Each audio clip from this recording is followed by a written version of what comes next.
Okay, and the first thing we're going to do is we're going to initialize this as a new repository. Okay, done. And we'll commit everything.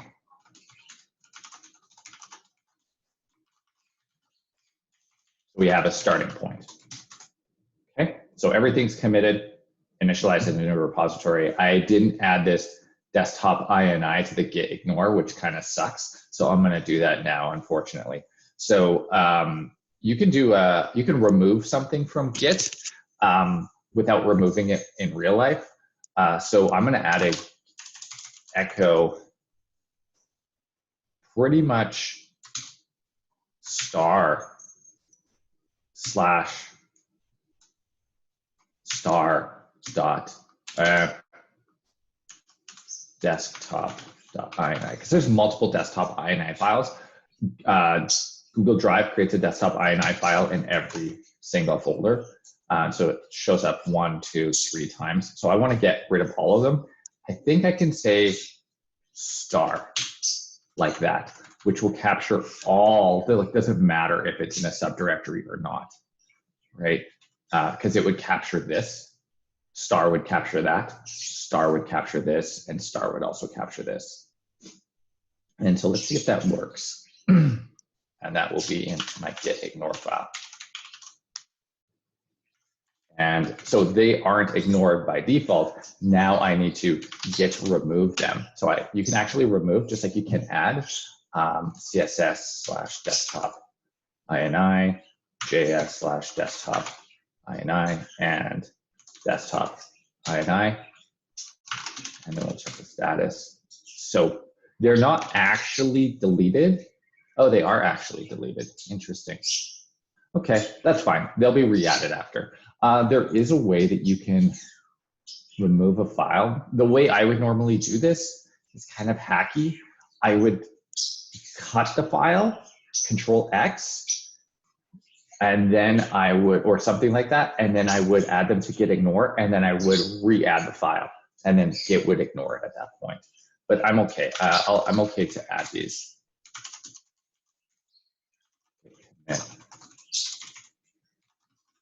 Remove the git ini files. I didn't, yeah.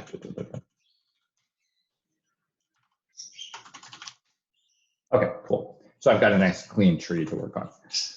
So I'm going to open this whole thing in VS Code, this whole directory. So I could just use code dot.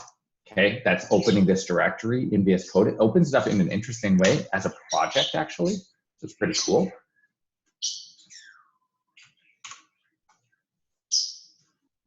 So we'll close this. And so I get this like full directory structure in here, which is really nice. So I could just click on a thing, click on a file, and open it. Double click, double click, double click, and it opens in tabs. It's really nice. You can hide and show this. Control B, Command B. Okay. It only works if you have multiple files open at once and you open them as like essentially like this. Okay, so we're going to be working here to start. Okay, let's reveal in sidebar. Oh, reveal in Explorer. And take a look there. Okay, so what we're trying to do is this. The first thing, in my opinion, so the way I see it, there's 3 big pieces here. Okay, there's this search piece. There is the first fetch to get the movies. And then there is the second fetch to get the specific information. Okay, this information on the inside. So we're going to have to split it. I would split it into 3 parts, like mentally. Okay, you can consider there's a 4th version, and the fourth big part is outputting everything to the document, to the doc. So since I said we want to commit 5 times, let's split into 4 pieces. We'll do that. So this, get the movies, get the details, then output it. Split into 4. Okay. So we want to start by managing the form here. Okay, that's what we're going to start with. So forget everything about fetch right now. Forget everything about everything. And let's rewind to a month and a half ago where we deal with forms and event listeners. Okay. So sometimes I like to copy things and I like to drop them into my JavaScript file so I can see what I'm working with. Okay, so this is my target.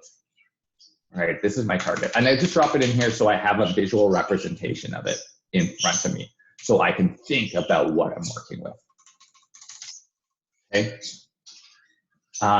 So I need to get this form. It's got an ID on it. Okay, that's pretty easy. I can say const search equals document.get element by ID search. And that's the form. Okay, so the reason why I'm going after the form here is because we don't have a submit button, right? There's no submit button. With no submit button, and generally speaking, right, when you have a form, you're not going to want to go after individual inputs anyways, or even the button. I personally would recommend when you have inputs in a form that you connect to the form and listen for submit events. That's my recommendation. The button click will create a submit event anyways. Okay, so even though, yes, you could listen for a button click, I would recommend listening for a form submit because there are other ways to submit a form other than the button click. If you're listening to the button click, you're only capturing 90% of all form submissions.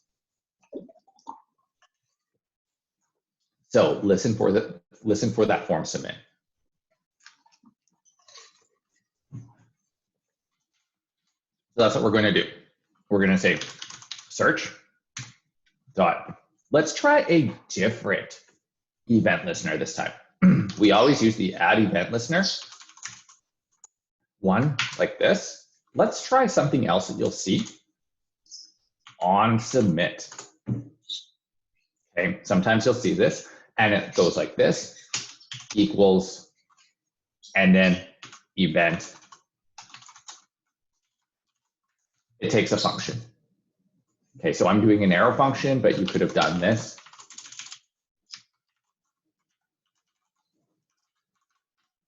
Right, same thing, same.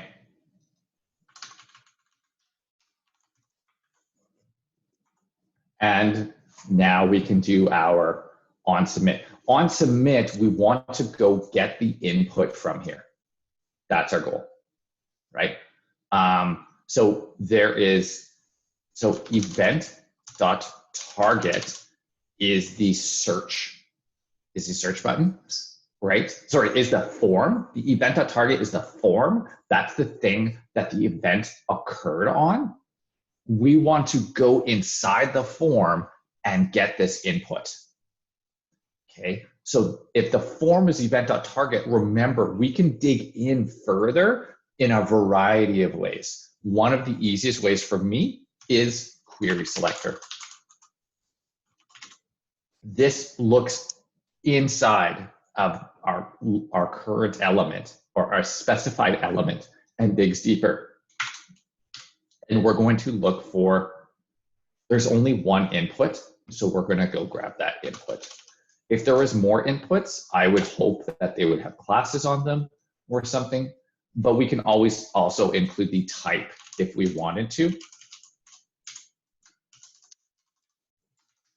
Okay, you can do that as well.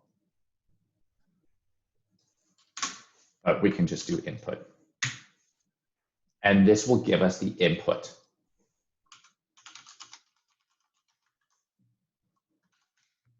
Now, what do we want with the inputs? Well, we want that value. We want to get the value out of it. So we're going to look at input.value. The other thing we're going to do, so we're going to console log that to make sure that we got it. We're going to console log the input.value.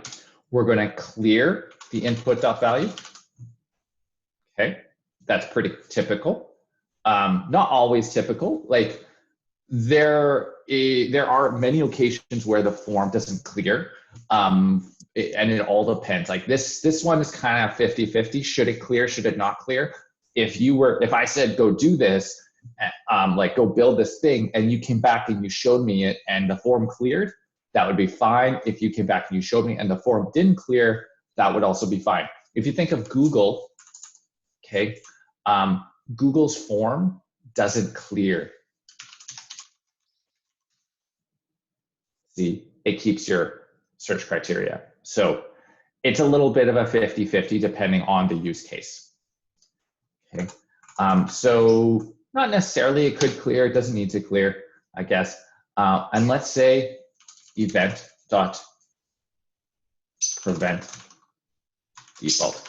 That's the other thing we're going to need, right? Because this is a form and the forms want to submit. They want to do a post somewhere. We talked about post last week. We talked about get and we talked about post. Forms want to do a post and they try to post data. If we don't give them a location to post the data to, they try to post the data to themselves, which causes a refresh, okay?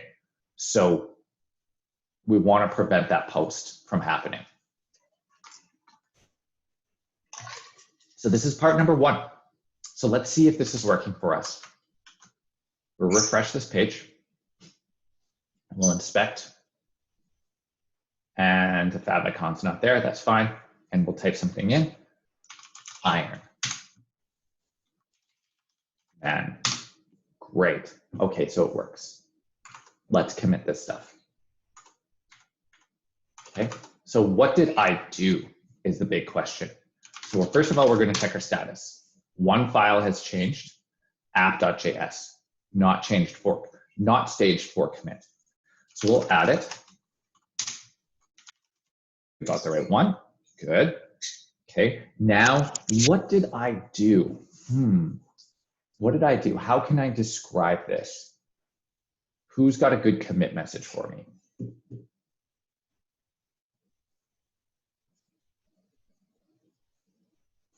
Okay. Events listener to the form. Okay. Oh, sorry, go ahead. Say that again, Ben. You added event listener to the form. Yeah. That's a very programmer-centric type of approach, right? And that's what a lot of programmers go to, is that like, what did I do? Oh, I added the event listener to the form. But let's talk about functionality. Functionally, what does this do now? Taking input.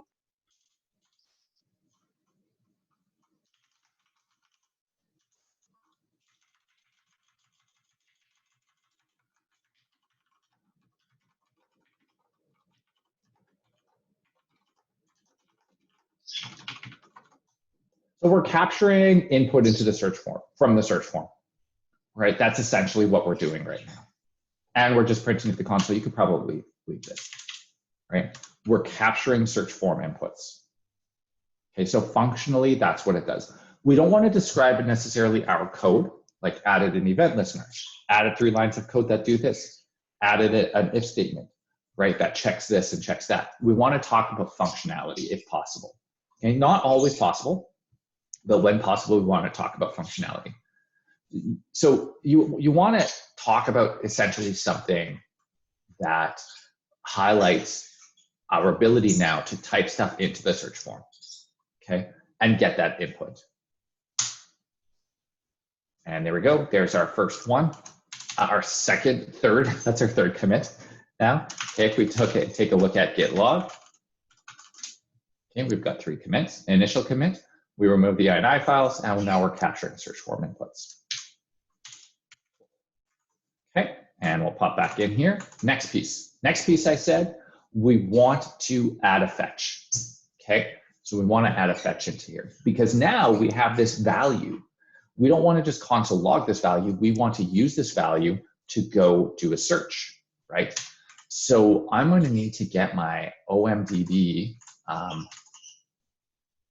key, which is, it's somewhere. I've got tons of things open here. It's over here.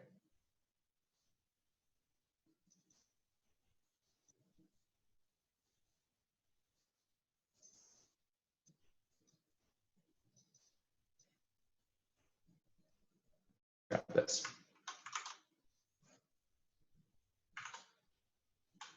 Okay. So we don't need to do this here, right here. We can create so we can do a fetch right here if we wanted to. Okay, we can totally do that, or we can send that off to a different location. We can say, actually, my function, I'm going to write a function that does this fetch called get movies. Let's say search movies. Yeah, actually, I like that. Search OMDB, and we're going to pass in a query.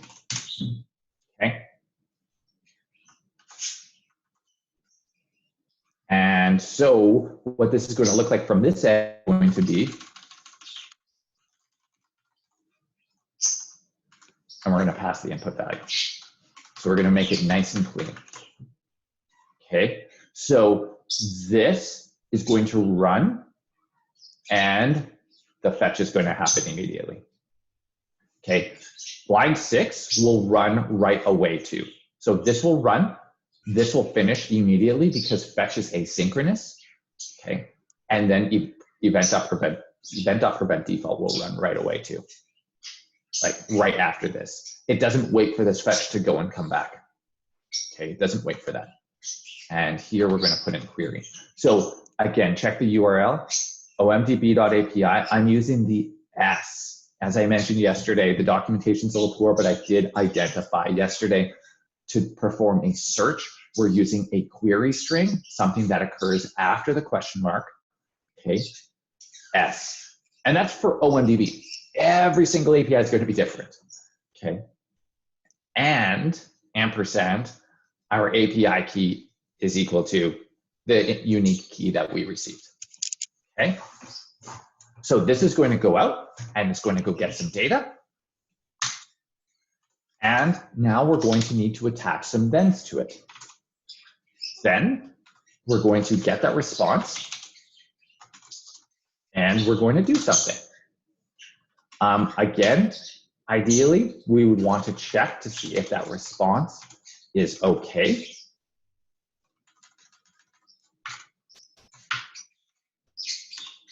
Okay, so this means it came back successfully. It's a 200. Okay, a 400 would not be okay, or sorry, a 404 is not okay, but it won't fire the catch. It won't trigger that catch.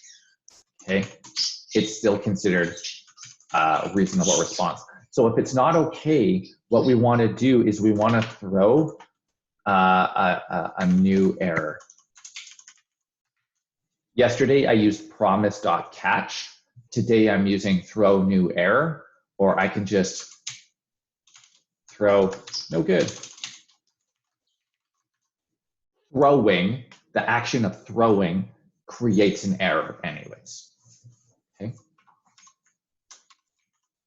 So, but if I want to do this well, I would want to throw a new error. Okay. Probably want a good error message, but let's say Houston, we have a problem. Okay, so if the response is okay, what are we going to do with it?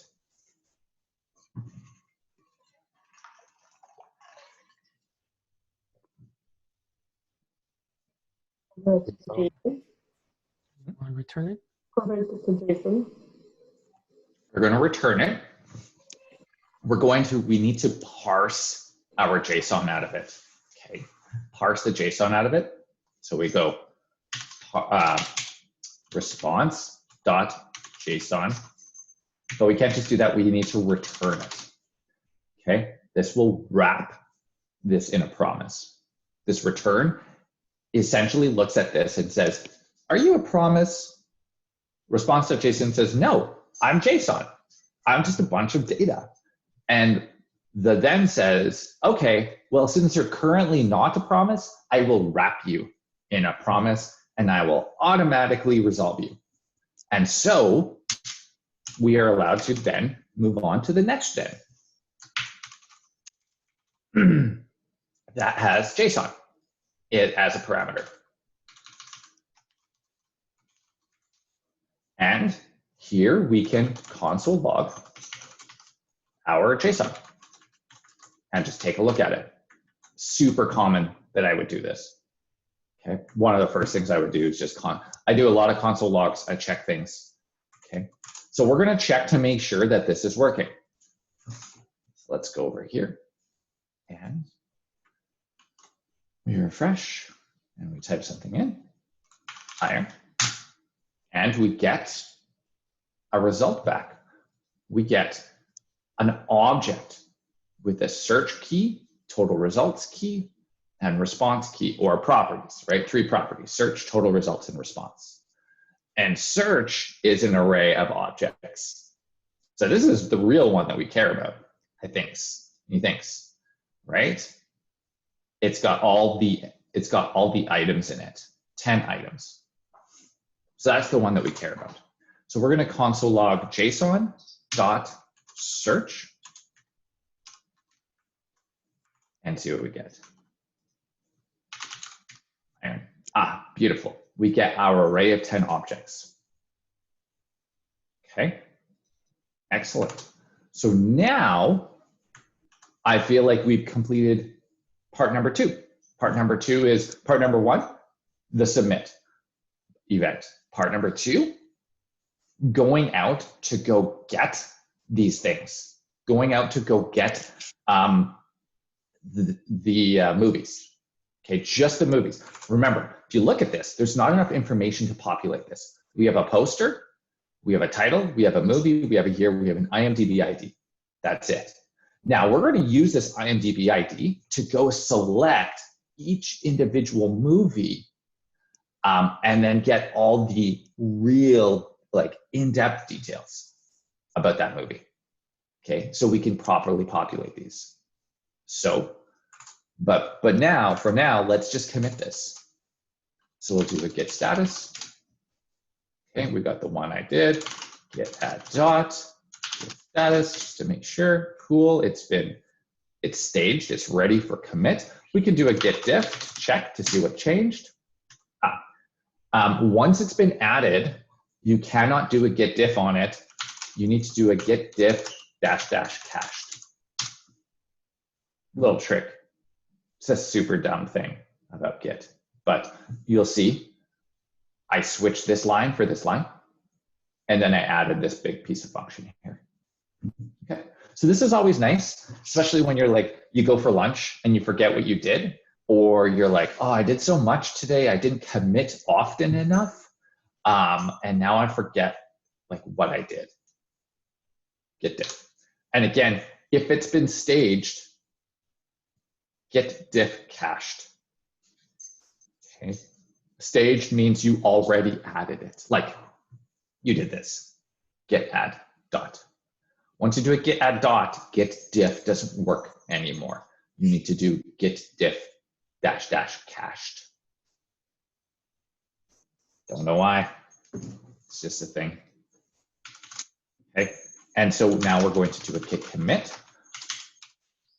We'll do it in a different way this time.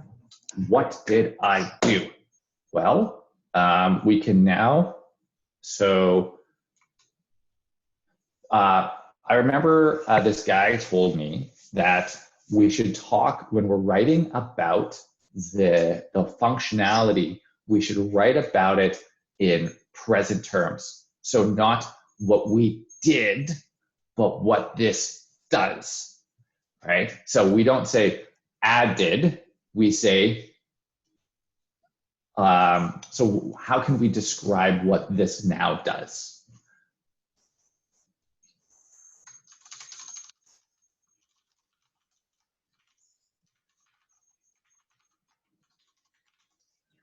Searches the OMDB for basic movie details based on search input query. That's what it does. Right? So we can search the OMDB for basic movie details based on the query that we're getting in from the search input. Right. So we're going to save that. We're going to close this. How do you close a tab? How do you close a single tab in Windows in VS Code? Anyone?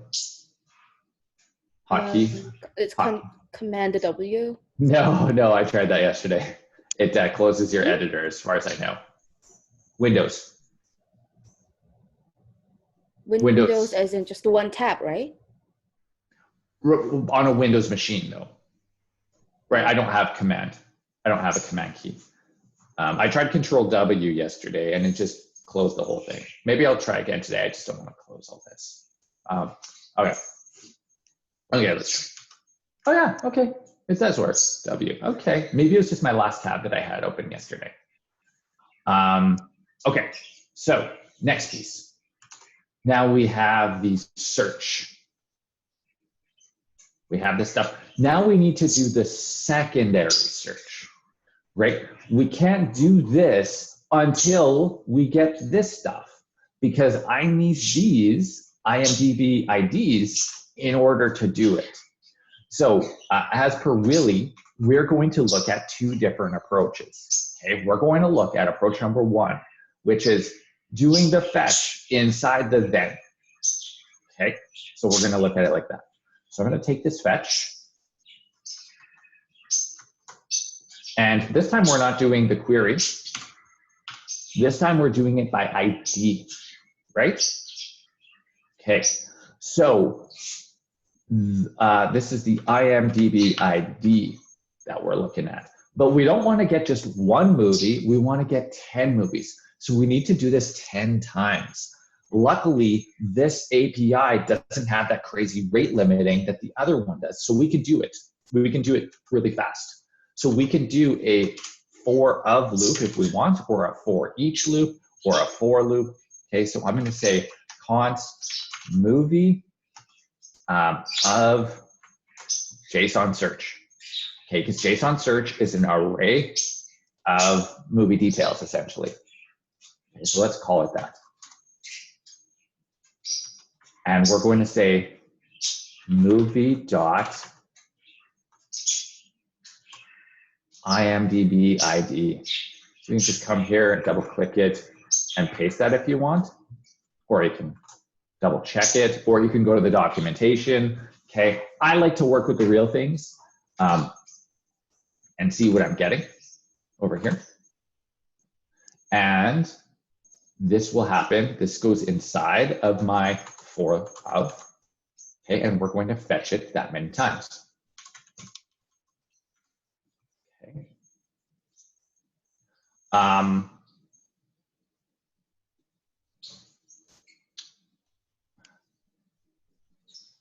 Yeah. So actually, Willie, you cannot, I don't think you can do this with chained thens in this case. I think you have to do it inside because we're doing it so many times. Yeah, that happened to me. Yeah, that's a fact. So if you try to do it with a chained then, you'll notice that it wouldn't work, I would assume, because you can only have one then onto here. And that would respond. If you return from here, then this method is done, right? So you can't really return from here. So instead, what I would do is I would create a new function, and I would do find movie, what? No. Maybe like get movie details, and I would say IMDb ID. IMDb ID. And then I would create a new function called it that.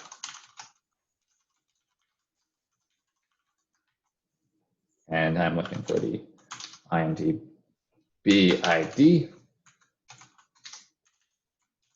And that's what where I would do it. I would do it inside here, just to make it a little bit cleaner, right? Alternatively, you can return the value of these movies from here into here. And then after this, you search the OMDB, you get the movies back, right? And then you do a for of loop out here. That works too. Not as good though. Actually, not even close to as good. Actually, I don't think you can do that. I'm just thinking in my head now. Yeah, let's keep going with it like this. So we're going to get the movie details. And in the movie details, we're going to just pass in the IMDb of that, the IMDb ID of that movie. And all this is this is a repetition. And we're just going to pretty much copy this thing. Okay, this is almost the same thing every time. In the rare occasion, it's going to be different. Then this is going to be, the second then is going to be a little bit different. Let's start by console logging JSON. See what we get.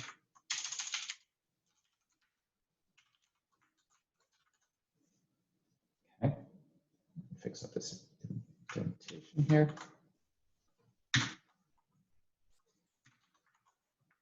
And I type in Iron Man, and I get movie is not defined, line 26. Okay, line 26, movie. Maybe you should change it to IMDb ID.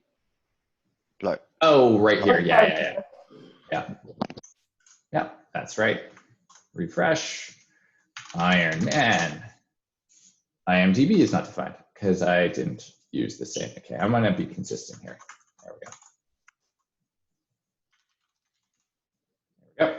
Okay, so I repeated this for all the movies. 1, 2, 3, 4, 5, 6, 7, 8, 9, 10. Okay, so there we go. I console logged all those movies and we're good. Okay, so the last piece is going to be me outputting that information. So here's all the movies. Here's all the gory details of each movie that I console logged, that I fetched. So first I fetch all of them. Then I go through each one of them and I go to get the movie details, which is just a repetition. Now I'm fetching again, but I'm passing in different data this time. So I'm digging into each movie now. And this is a repetition. And now I'm console logging JSON again. You'll see this pattern, like this pattern is constantly going to do the same thing. What the general concept is going to do the same thing, right? Like what you do inside of here is going to vary a little bit, but it's usually get the response, make sure the response is okay, parse the JSON usually, okay? Then do something with the JSON. Same thing here.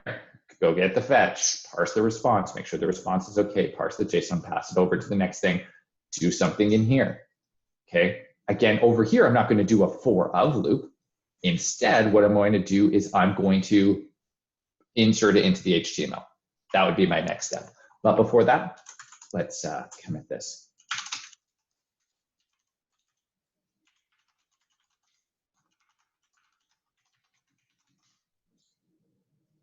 Okay, just checking that.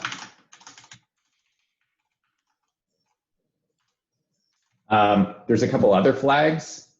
V for verbose, okay? It gives a little bit different of a log message, okay? If you wanted to add that. My standard is VAM, and A is add, in case anything wasn't added. And then we will do, what did we do this time? What does this do? Oh, gets movie details for long.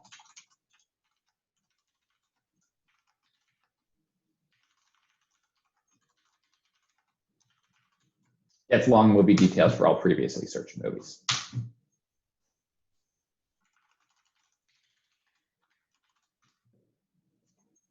Cool. Now, last piece, we're going to do some insert movies into movie. So we've got a couple different ways of doing this. We can pass it each individual movie, which is the easiest. So we'll do that. So we're in a new function.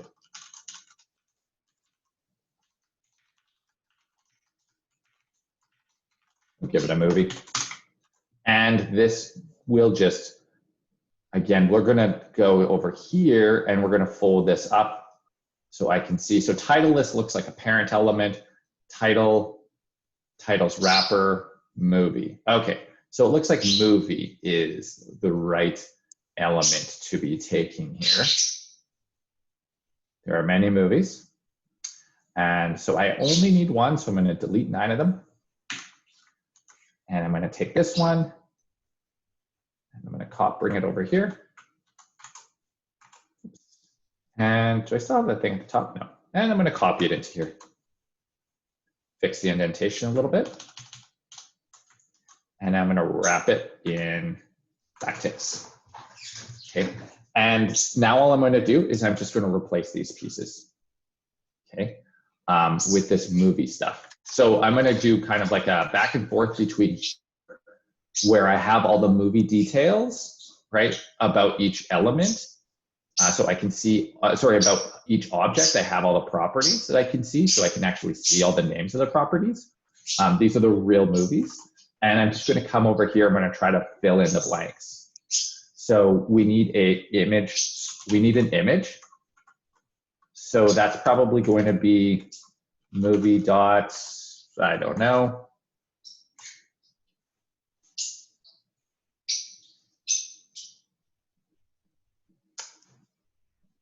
Oh, it's not on here. Wow. Poster, not applicable. Okay.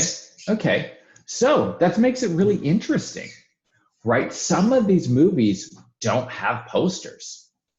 And I guess that makes sense.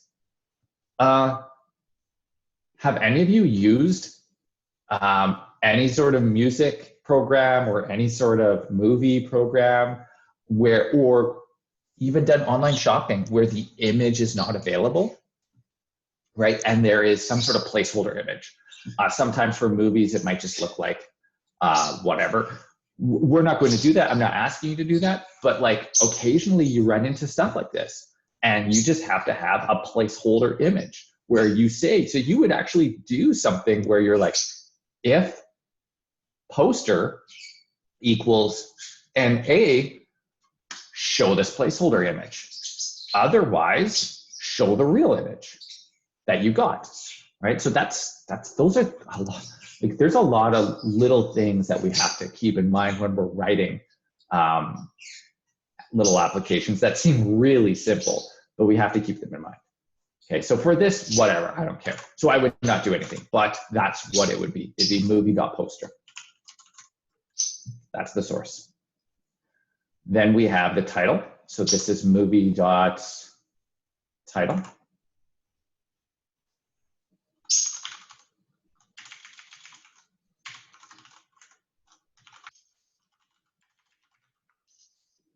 This is movie dot, and I'm only going to do half the rating because they're always out of 10. Poster rated? No, I don't think it's, let's pick a better one.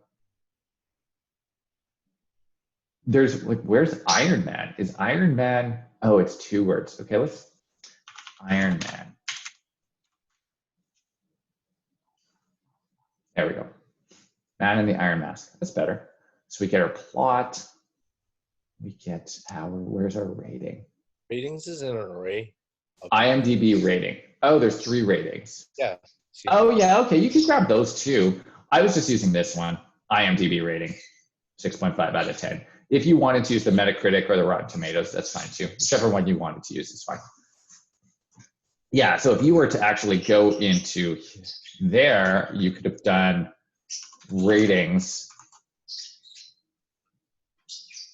And then you'd have to actually go through it and pick which one you wanted to.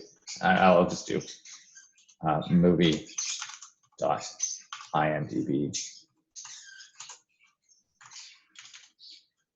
rating out of 10. And then plot. Movie.plot.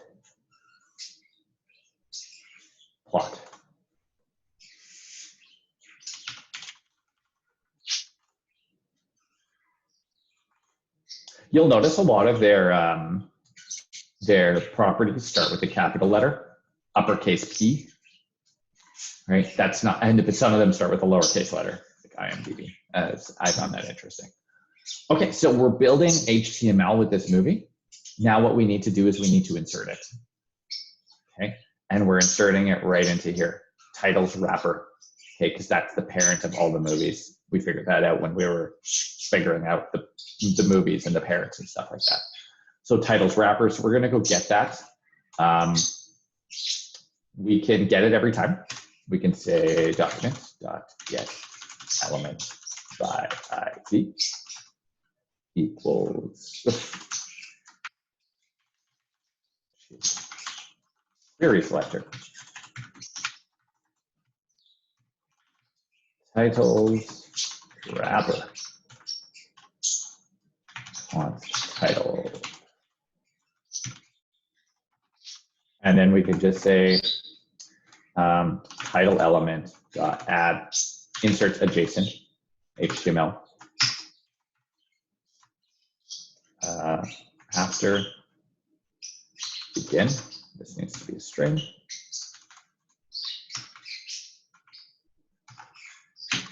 And then we're going to pass in this string here. Whoops.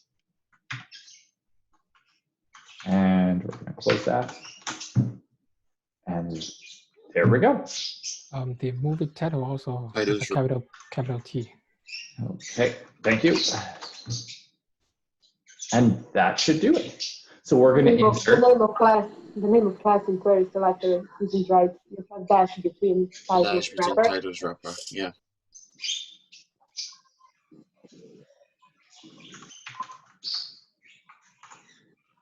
Okay, so let's try this out. You should change the line 35, I think. Movie is not defined because it's not movie, it's JSON. Right? Sometimes I don't like that. You can call it whatever you want, right? Like it is individual movies. It's actually movie details.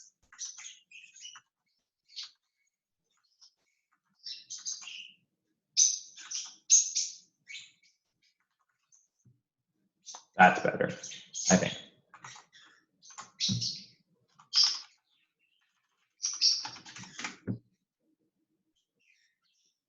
Ta-da! And there you have it. A working page that does that grabs movie details. And we'll hover, and we get all the awesome information.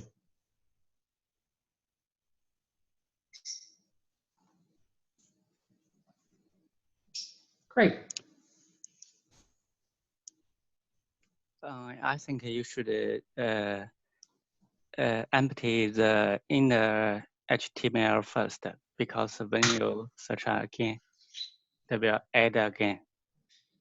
Yes, you are correct. So that's something I missed. So I should empty this before I populate it, because if I search again, it just appends. It continues to append all the movies. So every time I do a search, every time I do this, before I enter the movie details, I should probably do it here, right here, which means I should probably not get this over here, right? I don't want to empty it here because this is being called like 10 times, right? If I emptied it here, I would insert a movie, and then when I went to insert the next movie, I would end up emptying it. So I don't necessarily want to go get this query selector here. I'll probably want to go put this outside. Okay, like, and if we were to, like, here's the thing. We are not doing this in an object-oriented manner. We could do this in an object-oriented manner, but I want to try doing it without that first, and then we'll apply that later. So we're going to take all that concept of object orientation and apply it, okay, after. So we're going to do this out here, title element, and I think I'm going to go empty title elements probably when I do my first query right here. Title element dot text content equals empty string. So I'll empty it, And then I'll go get the movie details and I'll start building them up. Sir, that's title ELE, no M, I think. No. Gotcha.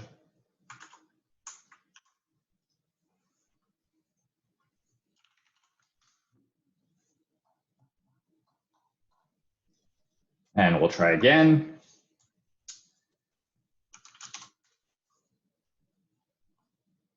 There we go. Shows up twice. Interesting. Any questions? So you'll notice this is a little long, but that's only because I did it in functions. Okay. I broke it down into functions because I feel like it's a lot easier to understand these little functions. All of this can be further broken down into functions if you really wanted to. And I'm missing my last piece here. I'm missing my last commit, git status. I changed 2 pieces, git.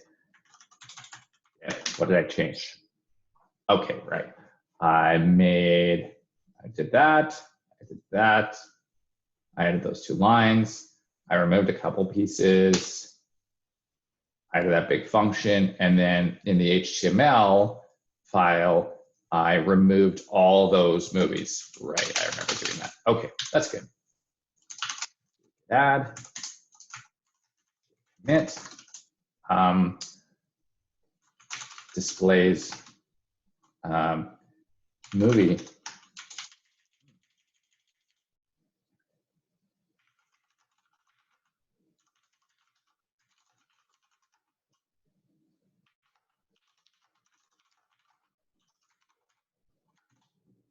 There we go. So let's look at our git log. And we have, so if I wanted to go back to any one of these, I could rewind time. I can undo this and go back to where I was getting the movie details. I can undo this and go back to here. I can undo this, I can undo that, I can undo that, I can undo that, all right? I can step back in time. If I don't like how I did this, I can say, I can look at my code and say, this is crap. I don't like this. I'm going to switch it. Undo, go back and redo. And we're going to learn how to do that tomorrow. So any questions on the OMDB API? Any questions on Git, how I used it for today?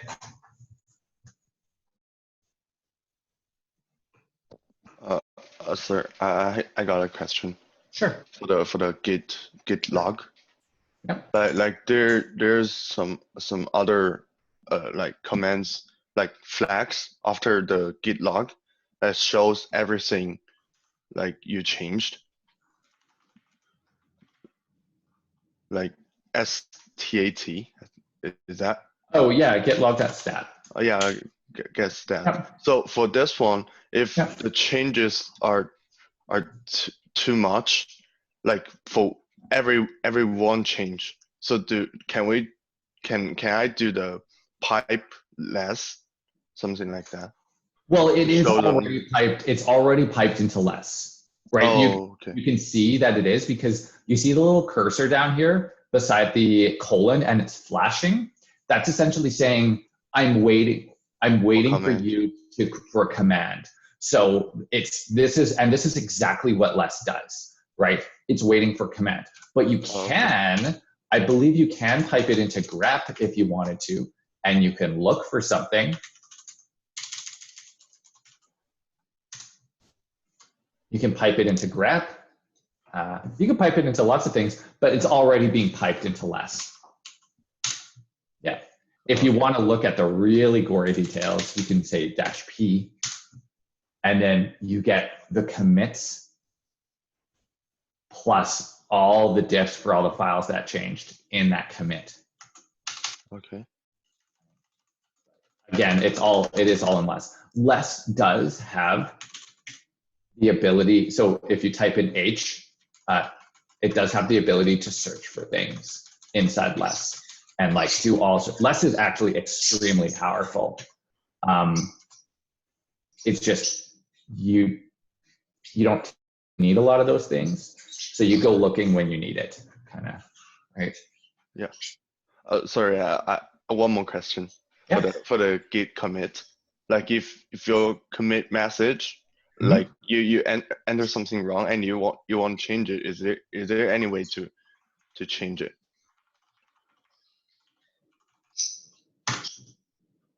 Oh, There's a git log there. append. I believe it's append.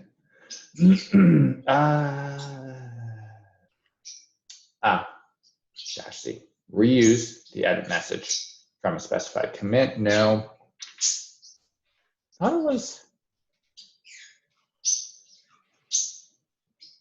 thought it was append. Let me just double check that. It's been a long time since I've done that.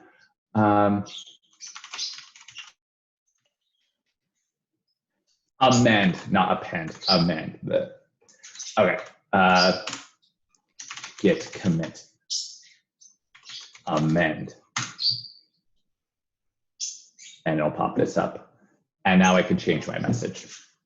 And I realize displays the movie details. Save, close. And there we go. It's been amended. It's been amended. You can also add additional files too. If you're like, oh, I committed and I forgot to add this one file. And I wanted to package it all together as a snapshot with the previous stuff. You can currently right now add a new file, then do git commit amend and add that file. When you do a git commit amend, it will recommit any additional files that have been added. For example, if I was like, oh, I also meant to include this new file that I forgot, and I do a git add dot, okay, you see that new file is there. So then I'm going to do a git commit amend, and I can say, I'll just save it, right? Yeah, everything looks good. Save, close. And you'll notice it added that new file to the previous commit, to the previous commit. I amended it. You can not only amend and change the commit message, you can also change what you did in that commit. Oh, okay. Yeah. But this amend only works for the like most recently. You can go back. No, you can go back and change anything. I don't want to get into that because now we're starting to get into like some deeper levels of complex stuff. But in 2 days, I'll show you how you can rewind time and go forward. And you can't go forward in time to things that haven't happened yet, which is unfortunate because I think that would be a really good feature to have if you could just do like git go to end of project and it was just all done for you. But that doesn't exist yet. Oh, okay. Yeah. All right. Thanks. Mm-hmm.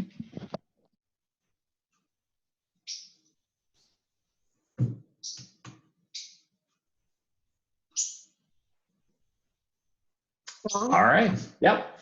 How do you exit from git diff results?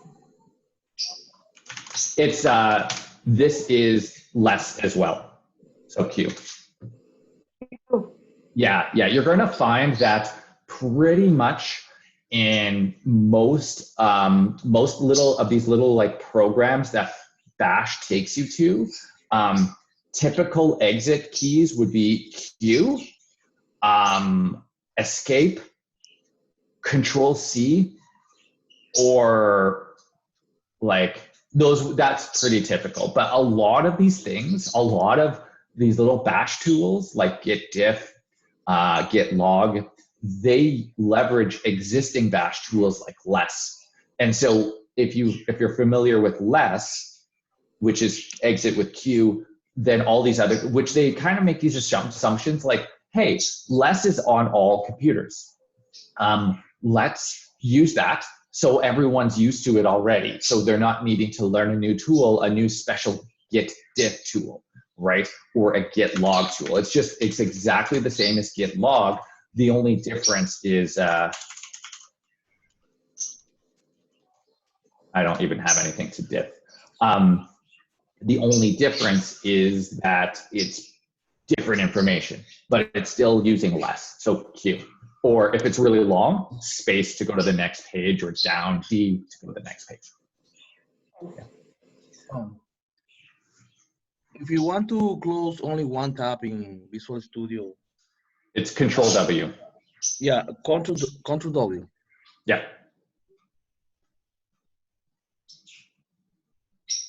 Yeah, Control W closes one tab. Alt F4 closes your entire program. Or in Mac, Command Q. And that's pretty consistent for all Macs. I don't know, does Control W close a tab here? Oh, it does. Good. Yeah, that's good. I'm still learning my Windows hotkeys. These are things that are really important for me. You have any another program for show me how I can receive the promise with return? Because with this one we couldn't get the yesterday's you could.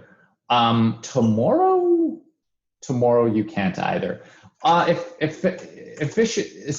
Essentially, Willie. Oh, I closed it. I'll reopen it.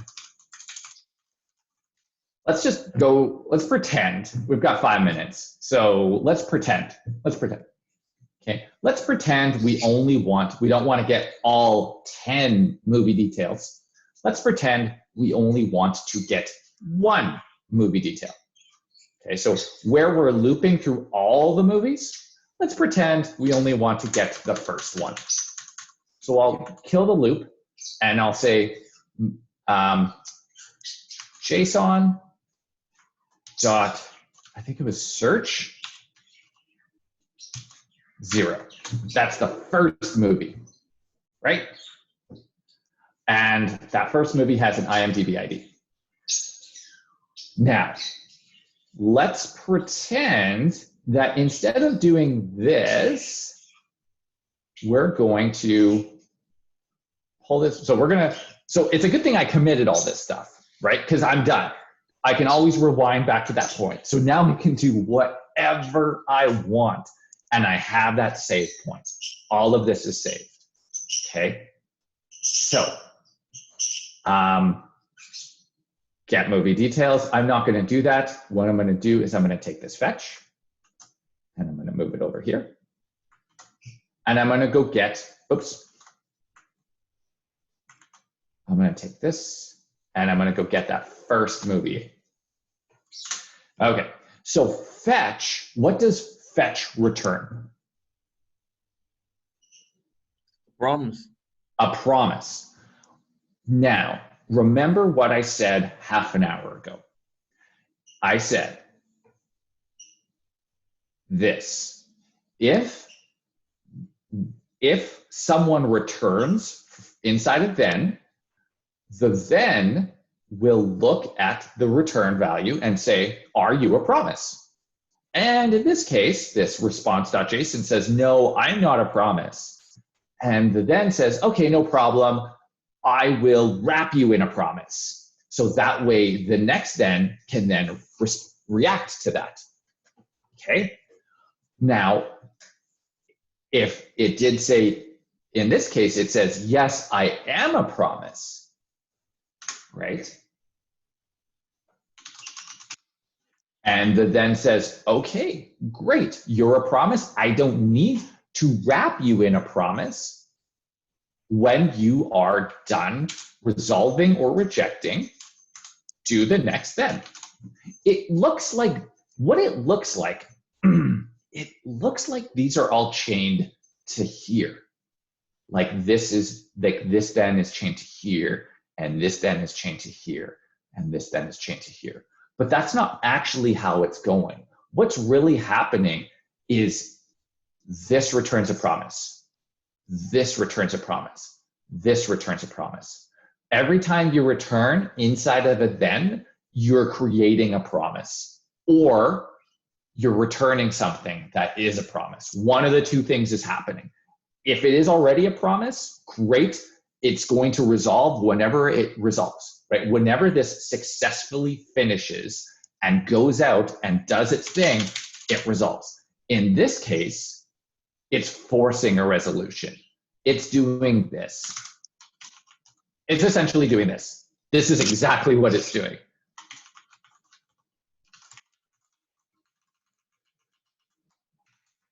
This is what's happening under the hood.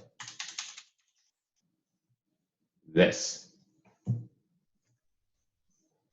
But in this case, it doesn't need to do that because fetch already manages all this for us. So then we can start connecting more thens onto it because now we're only dealing with this part. So then we can take this.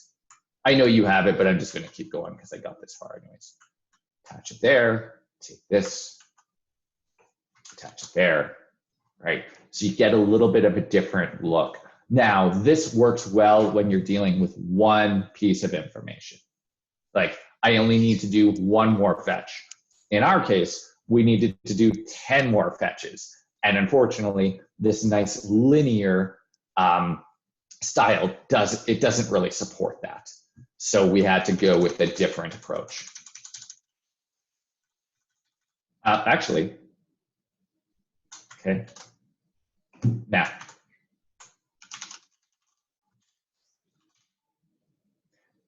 we're not here yet, but I'll show you anyways.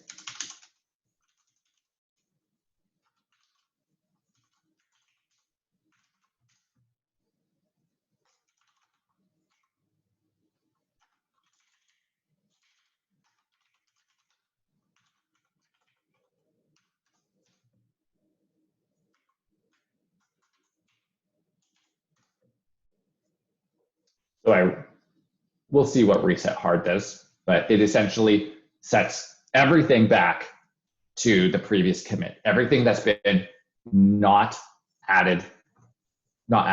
So I did a bunch of work that was modified, but it was never staged. Git reset hard undoes everything.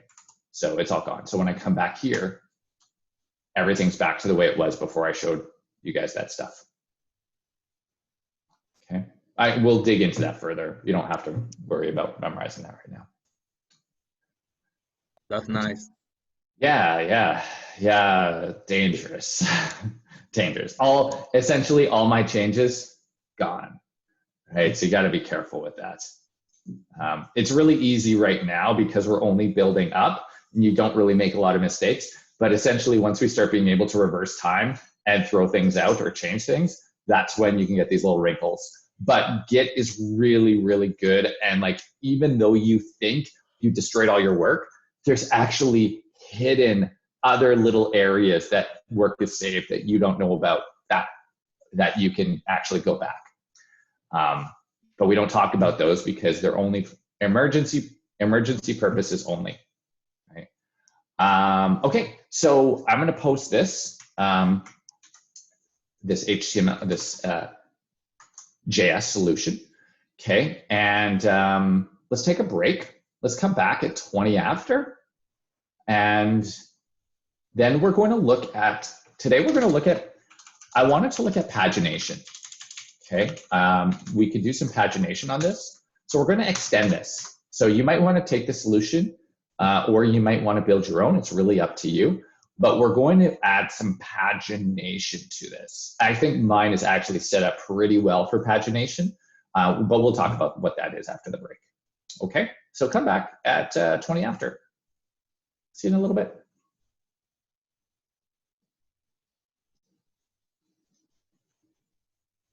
Already, like I have high expectations of my children too.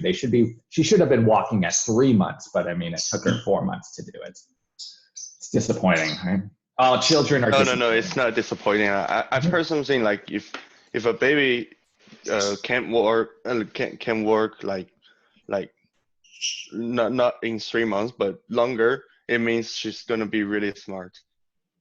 Yeah, that's me. I didn't walk until I was like 1. Because she's so busy thinking, right? She doesn't have time to learn to walk. Yeah.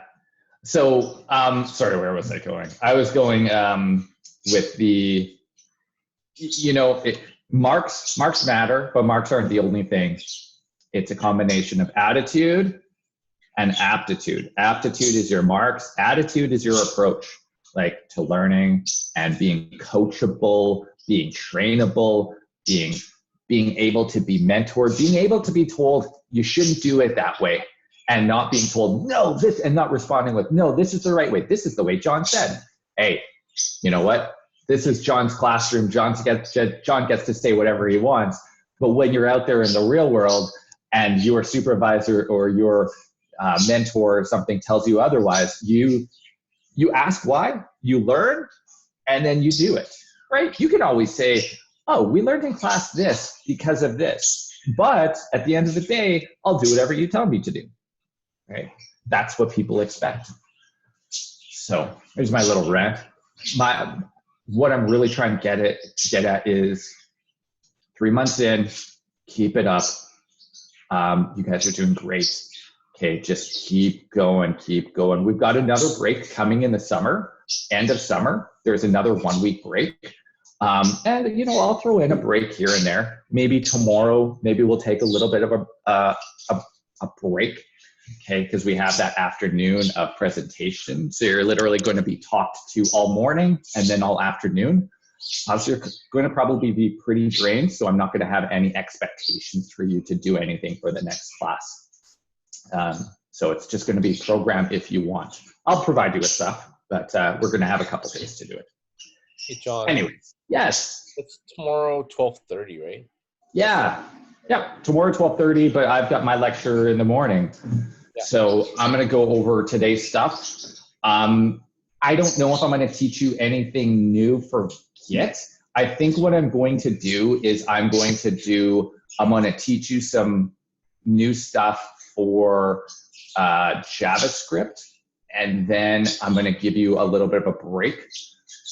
Then you'll go to your lunch, then you'll go to your thing. I think I might save my Git lesson for Thursday.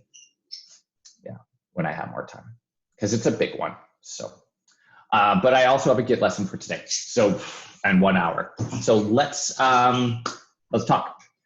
So today we're going to talk about pagination. Okay, and the reason why we're going to talk about pagination is because, awesome, we have, let me share my screen with you. Okay, we have this searchable page, right, that we just did, and it finds the first 10 results. But I don't know if you've noticed. Let me go back to my code here. I don't know if you noticed, when you were pulling in the results, there was some additional movies coming in there that you probably didn't think about. So over here where I'm searching the OMDB and I'm passing my query and I'm getting those 10 results, what I'm going to do is I'm going to console log that JSON, and we're going to look at it. And then we're going to briefly talk about pagination. Okay, so we're going to search for Ironman, and you'll see I get 3 pieces of information. I'm using search, right? I'm using JSON.search, which contains my 10 results, right? But there's some other piece of information that stuck out to me. Total results 80. Total results 80. Well, if there's total results 80, why am I only getting 10? Right? And this is a very common thing in the sense that we don't want, they don't want to provide us with tons and tons and tons of results, because it actually slows down, one, how fast they can produce this data, right? They have this data stored on their end in some database somewhere. When you ask for results, the fewer results you ask for, the faster it can be delivered to you. It's quicker for them to process, and it's quicker for them to send it to you, because it is actually just less information to send over the wire, right? Over the internet. The bigger the file, the longer it takes. And so the more JSON that's in there, the longer it takes to send, the longer it takes to generate, and the longer it takes for us to parse. Now, yeah, we're talking about milliseconds here, milliseconds there, but it all adds up. And so in an effort to optimize things, we provide information in terms of pages, which is why Amazon and every other shopping site out there provides you with pages of information. So we're going to look up what I've been looking up for the past couple of days because I am purely a USB-C guy now. So we're looking at USB-C hubs. Okay, so not cub, hub. So I've been looking at USB-C hubs. So Amazon doesn't produce a page with 1,000 results on it, right? Instead, it provides me with some items, usually about 20, 10, 20, 25. This one is 1 to 24, which I guess would include 24. I'm going to say this is probably 25. And then right at the bottom, it has this little thing right here, right? Previous, next, 1, 2, 3, all the way up to 400.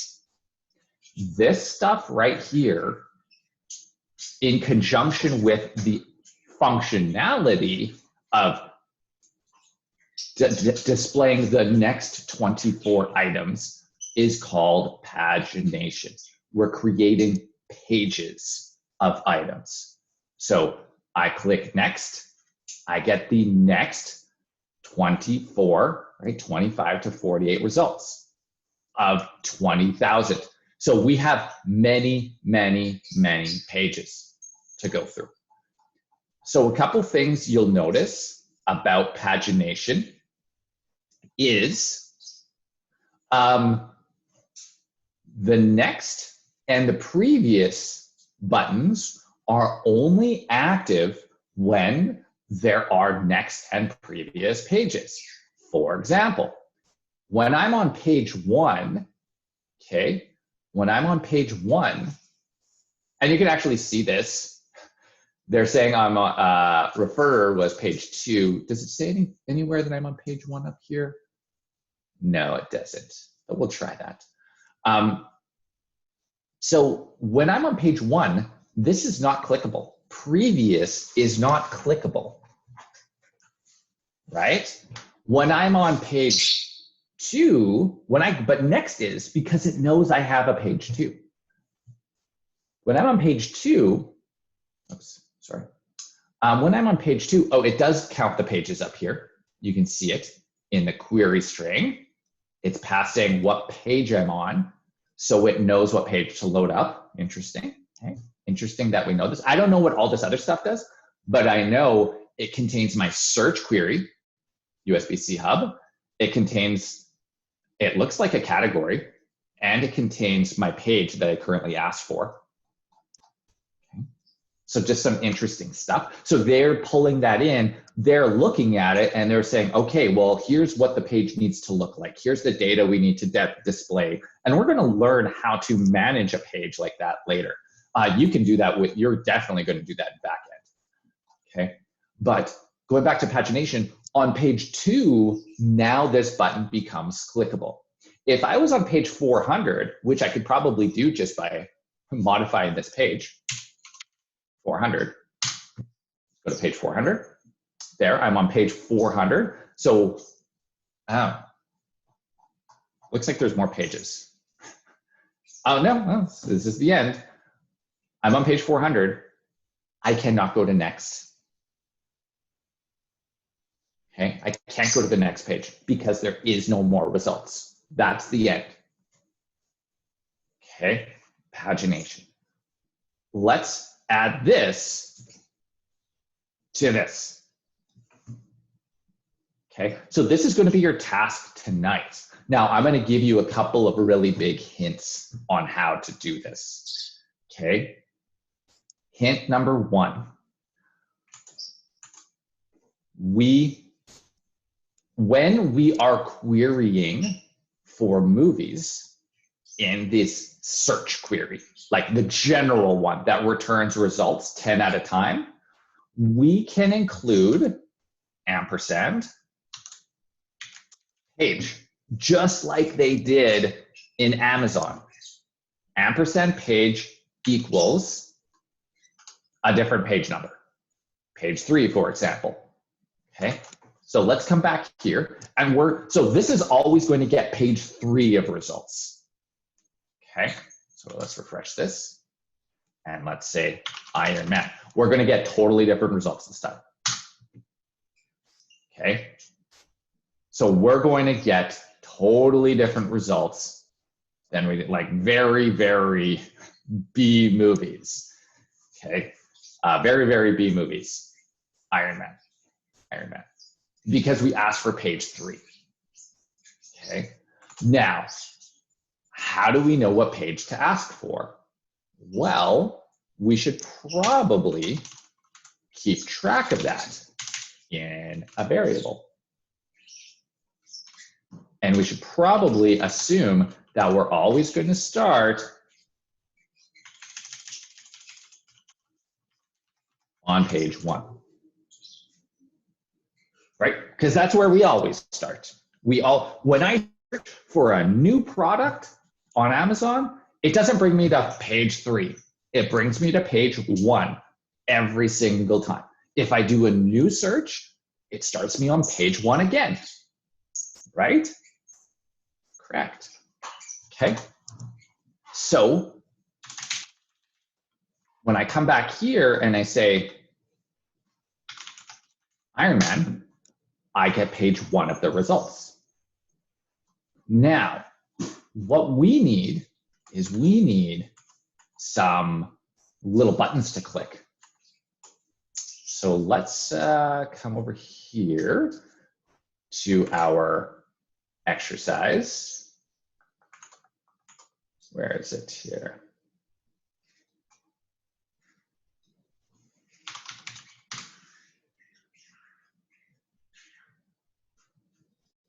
Which I'll open up.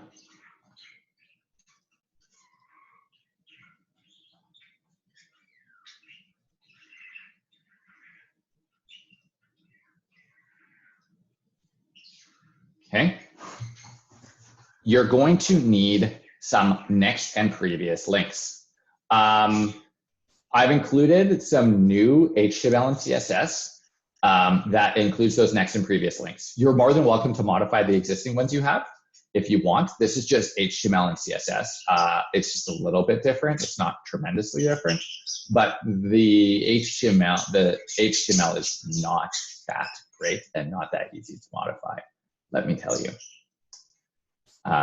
which is going to be unfortunate because I need to modify it tonight again. So you're going to do something like this.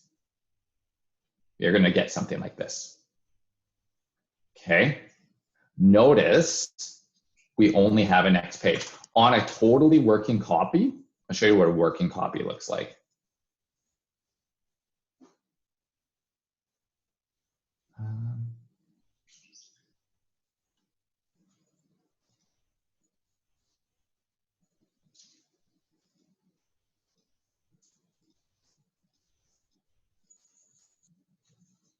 So,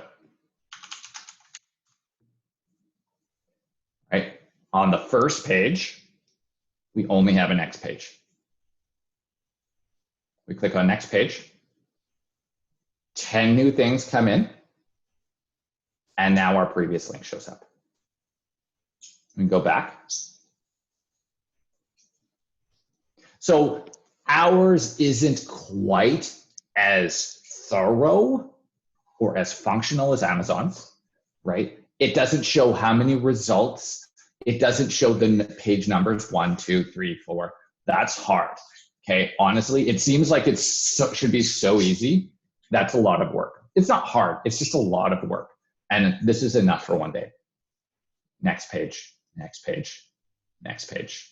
There is 80, right? And you'll notice, like, as we get into more B movies, we don't even have posters anymore until we get to the last page. And the last page doesn't have a next page. So let's talk about how we're doing this. I'm not going to show you how to do this. We're going to talk about how to do this. And then you're going to go and implement. So I showed you the big key. I showed you one major key.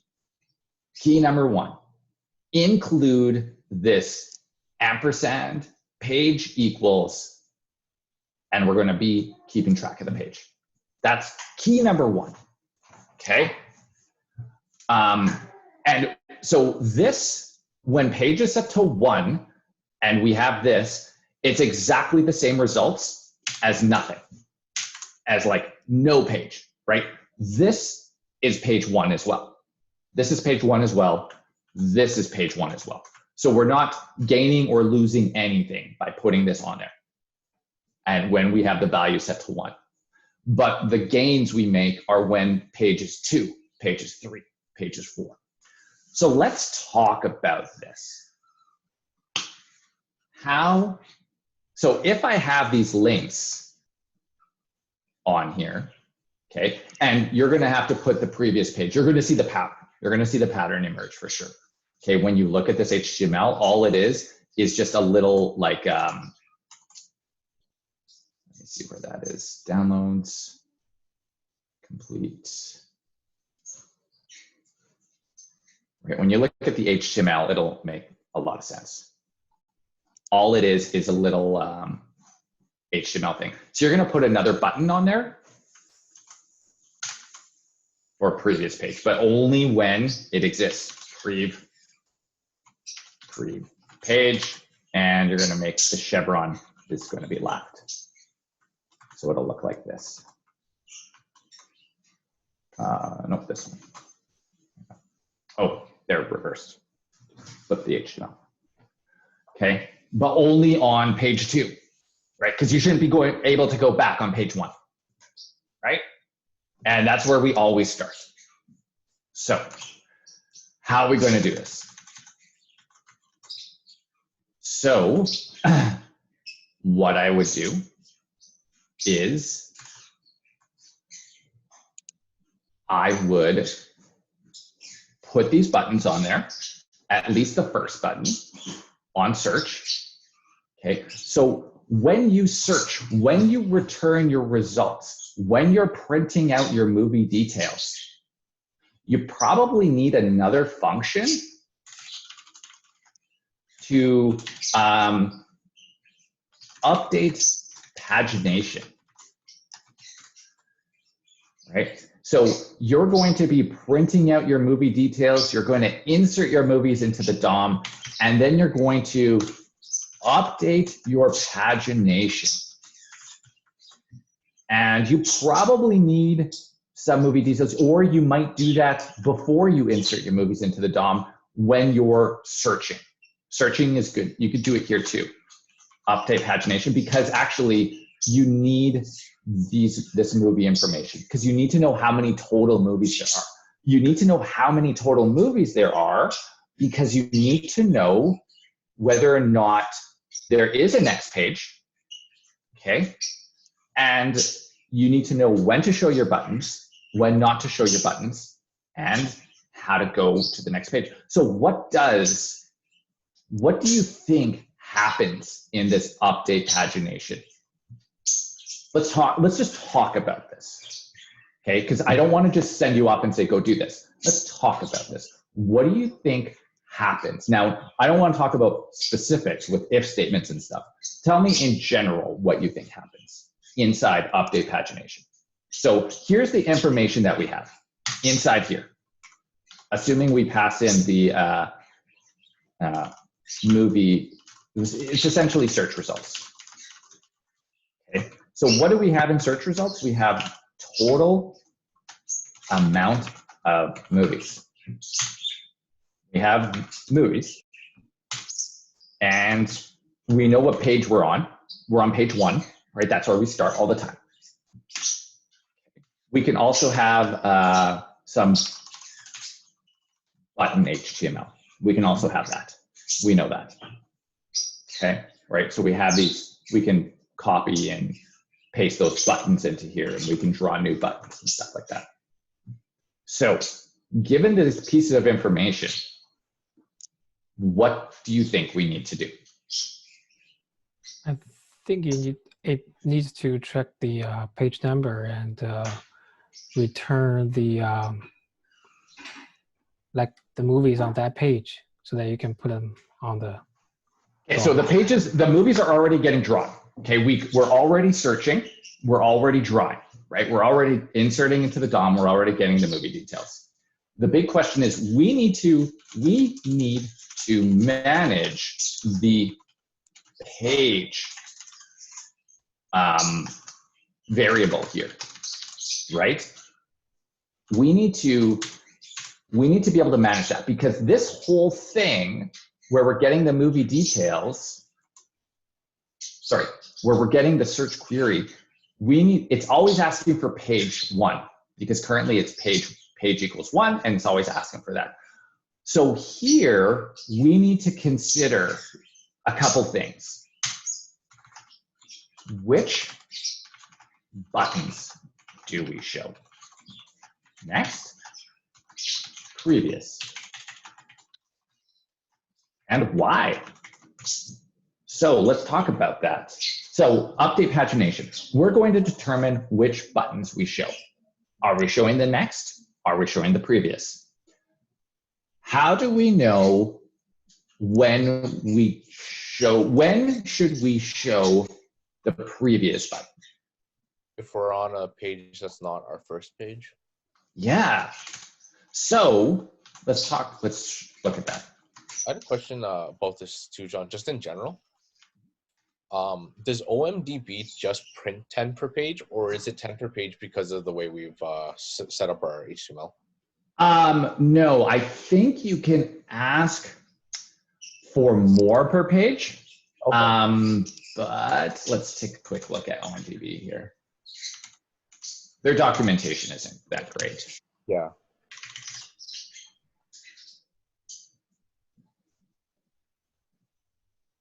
So it does have page number to return, data type to return, type of result to return, movie, series, episode. No, so we cannot control how many. It just returns. So we're determining how many are displayed per page then. No, it is just giving us 10. We can't show more because it just gives us 10. Right. Okay, that's yeah. So which buttons do we show next and why? Well, we show the previous button when we have when we are on a page greater than 1, right? When do we show the next button? So that means if we're on a page greater than 1, show previous. If we're on page 1, don't show previous, right? Now, don't show previous might mean different things. Maybe your update pagination takes away that button. Maybe it redraws both of those buttons every time and determines which buttons to show, which buttons to hide, right? That's up to you. I'm going to leave that up to you. Which buttons to draw and which ones not to. I think that's what I did. That I looked and I said, what page am I on? Am I on page 1? Okay, if I'm on page 1, only draw the next button. And I would just put the insert to JSON HTML and then next button. And I know what that looks like because I just copied it from here, from my HTML. Okay. If I'm on a page greater than 1, then draw the previous button. But I also needed to ask the question, do I draw the next button? When do I draw the next button? As long as there is a next page until we get to the last page.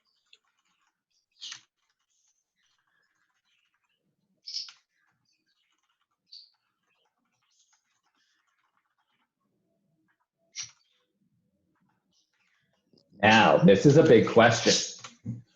Yeah, but how do you know you're on the last page? Exactly. Because the search returns a result that shows total number. Okay, so we know, so what do we know? We know total number of pages. And what else do we know? We know what page we're on. By dividing by And, 10, and getting the how result. many per page, right? We know what page we're on, kinda, because, I mean, we're not yet tracking that, but we will start tracking that. So let's pretend that we know this. We know that we're on page 5, pretend, okay? We know that there are number of pages. Well, we don't know the number of pages, but we know there's 80 results, let's say. It tells us how many results there are. Let's use 80 because that's what Ironman returned. We know there are 80 results. How many are there per page? We've got 10. And 10 per page. And we know what page we're on. So using all this information, we can figure out, is there a next page, right? When we are on page 8 and we're displaying 10 results per page, is there another page left? 8 times 10 is 80. We are at 80. If there is another page remaining, display next. Otherwise, don't. Right? So we're going to be doing, you're going to have to do a teeny bit of like little bit of simple math to figure this out. Do we show the next one? Okay, so we know when to show the previous. Previous is always easy. If we're on page 1, there's no previous. If we're on page, do a little bit of math, then show the next page. So otherwise, if we're not on any of those, show both. Right? If we're not on the first page and we're not on the last page, show both. Otherwise, show this one or show that one or show both. So that's, you essentially have if, else, else. Okay? Or show both. If we're somewhere in between. So now we know which ones to show. Now we need another piece of information.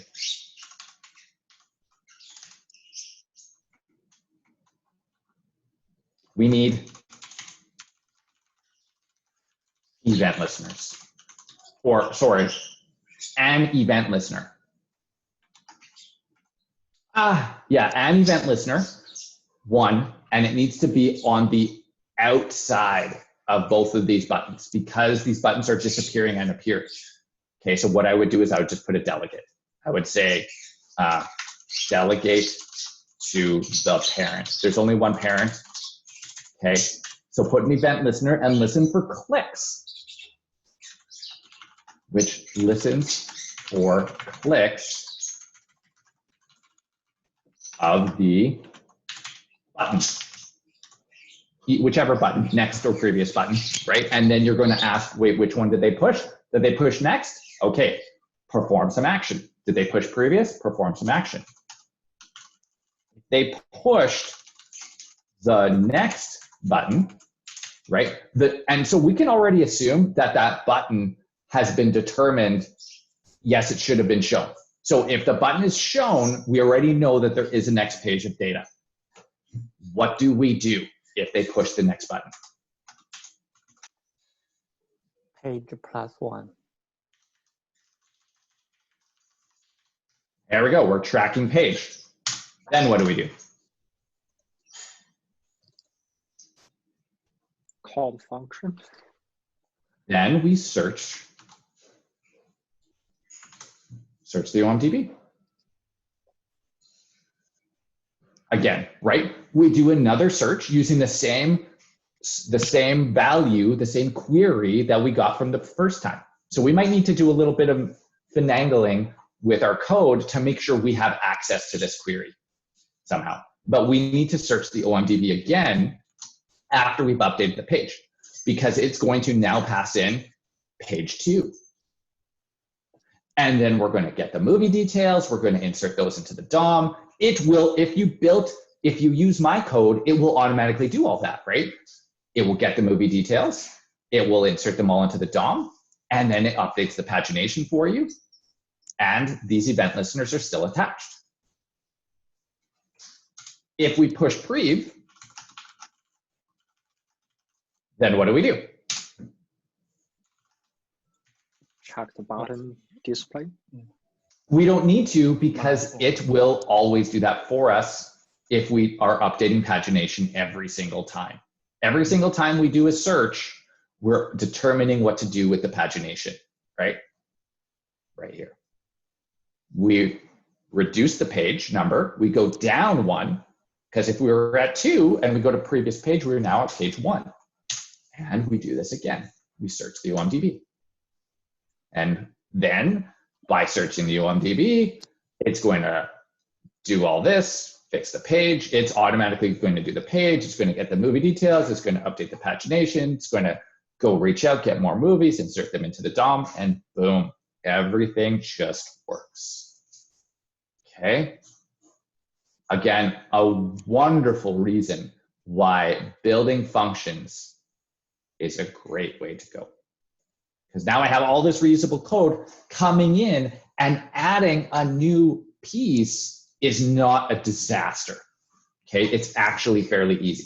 There is some little piece that you need to work around with this search OMDB here, because this, I do not, in this, outside in this event listener, I don't have that input. I don't have this query. So you may need to maybe grab that query again. You may need to create a global constant that contains that input value, right? You're going to have to get it from somewhere, but you're going to have to maintain that, okay, until they go back in and do the page. Now, when someone does this on submit, you're also going to want to reset the page to 1. So if I go back, right, if I'm using this and I type in a new movie, well, it cancels everything else out. All the pagination is gone. I'm restarting the page at 1 because I want to start with the first pages of movies, right? So as you can see, something that looks so trivial as pagination can actually be pretty complicated. Not super complicated, but it's a lot of little details that you need to manage. It's not tons of lines of code. It's probably 15 lines of code, but there's a lot of little details that you need to manage, and you're refactoring.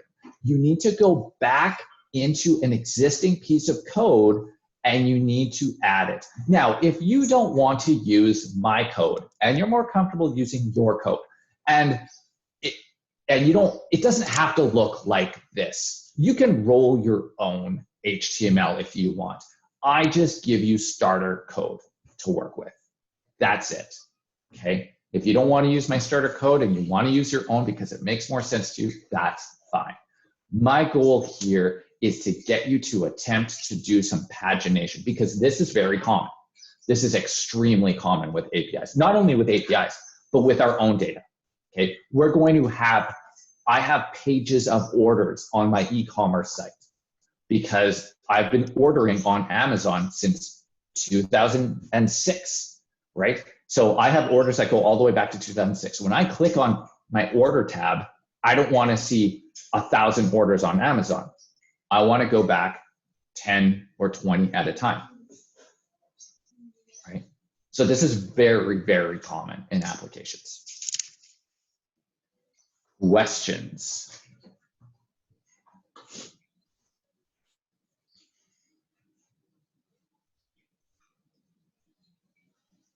Okay.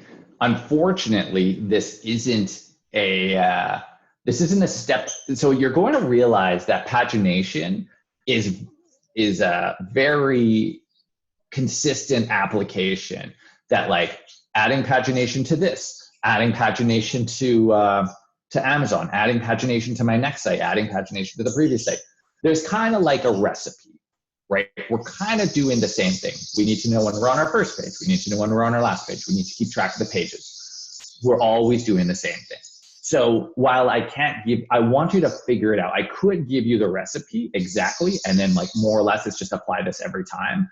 But I would like you to go through the process of figuring it out, because once you go through that process of figuring it out, one, it makes you a better problem solver, and two, it just makes more sense, right?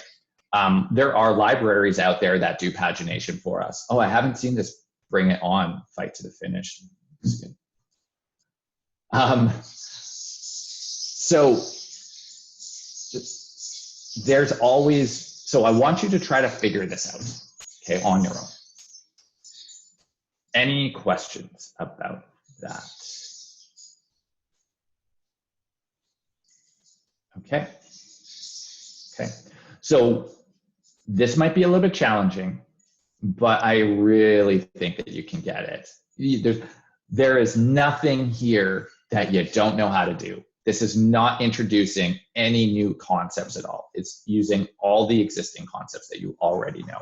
It's just applying it in a different way. Okay. Then, without further ado, we need to talk about some Git. You guys have all this recorded, so I'm not going to post any of this. Maybe look back in the last 20 minutes if you're looking for, if you don't quite remember all the steps necessarily involved in this, go back and just rewatch it while you're programming, okay? So we'll close this. And today for Git, we are going to be talking about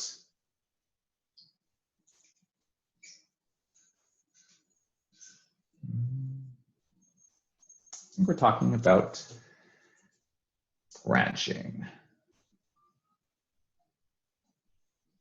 Yep, branching and merging. Ooh. I might need to split this up into 2 days. We'll find out. We'll find out.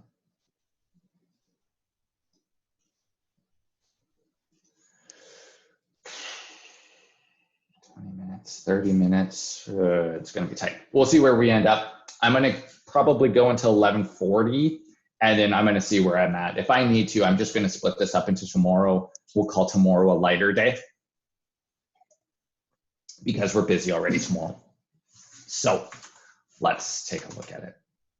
So branching and merging. Okay, so I have my stuff to talk about.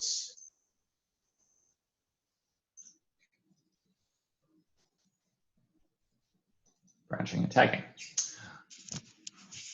Okay, so yesterday, and actually I think this is an excellent opportunity to look at this with respect to our project, because I'm going to ask you to do again the same thing. Okay, I'm going to be asking you again to apply this while you're working, just like we did yesterday, just like you saw me do this morning. So this is the project that we've been working on so far, and I have a Git log. Okay. Share screen. Oh yeah, share screen. Yep. Thank you. I know as soon as I hear your voice that I'm doing something wrong. Okay. So here's my folder from yesterday. Okay, I called it sample, and I have my Git log -- one line. And I've got a pretty good working project right now. So good, in fact, I would like to call this version 1.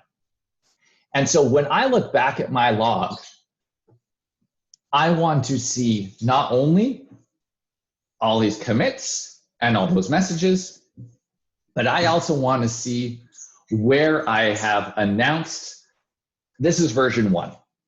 Okay, so we don't have a way of doing that yet. So I'm going to introduce a way of doing that, and it's called Git tag. So what Git tag is it's just a way of like kind of highlighting or marking a specific commit that is of importance and value for some reason. Okay, now this doesn't change the commit. This just kind of highlights it. And it looks like this: Git tag -A. we always want to use -a. Okay. And the reason is it's called an annotated tag.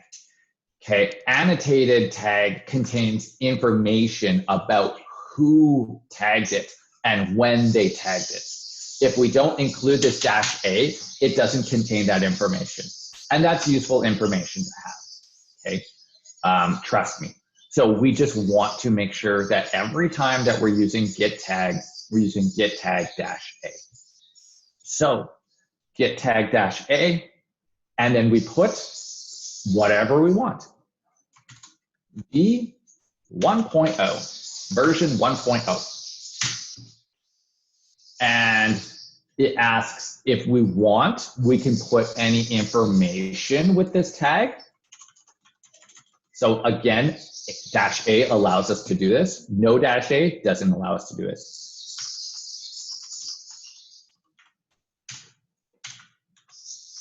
And it's the same kind of editor as a commit message. This is not a commit.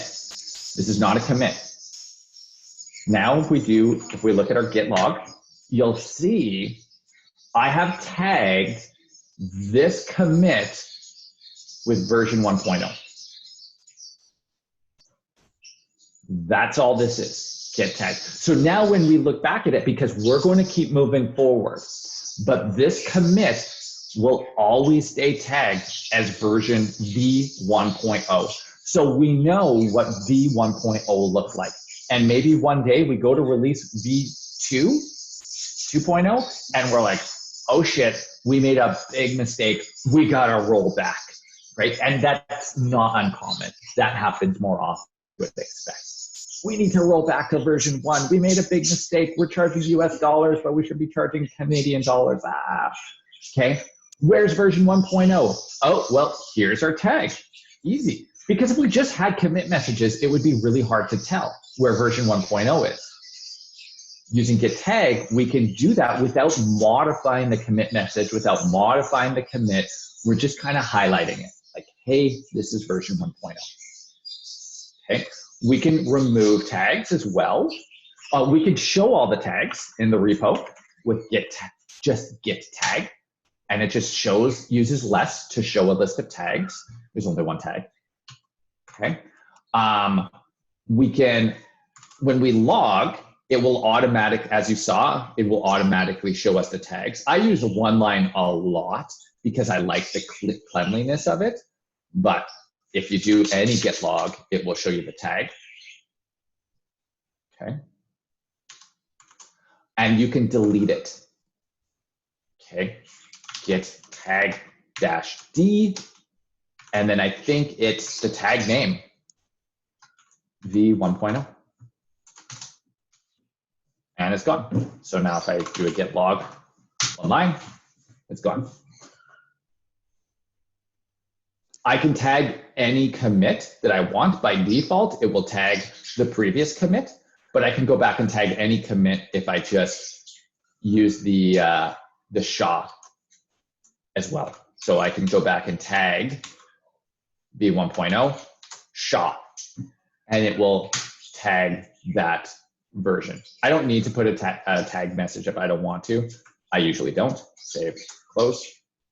Oh, no tag message? Okay, apparently I do have to. Okay.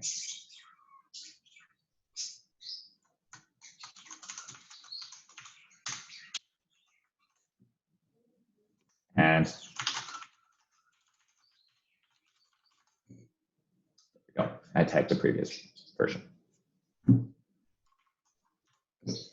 So I'm going to delete that tag again, and I'm going to re-add it, but I'm going to add it to the current one because I care about that.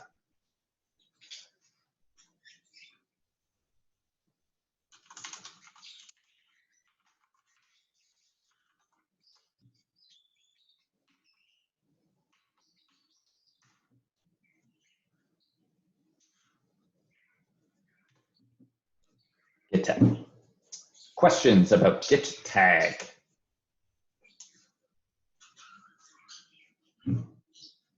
Okay. Oh, there is one.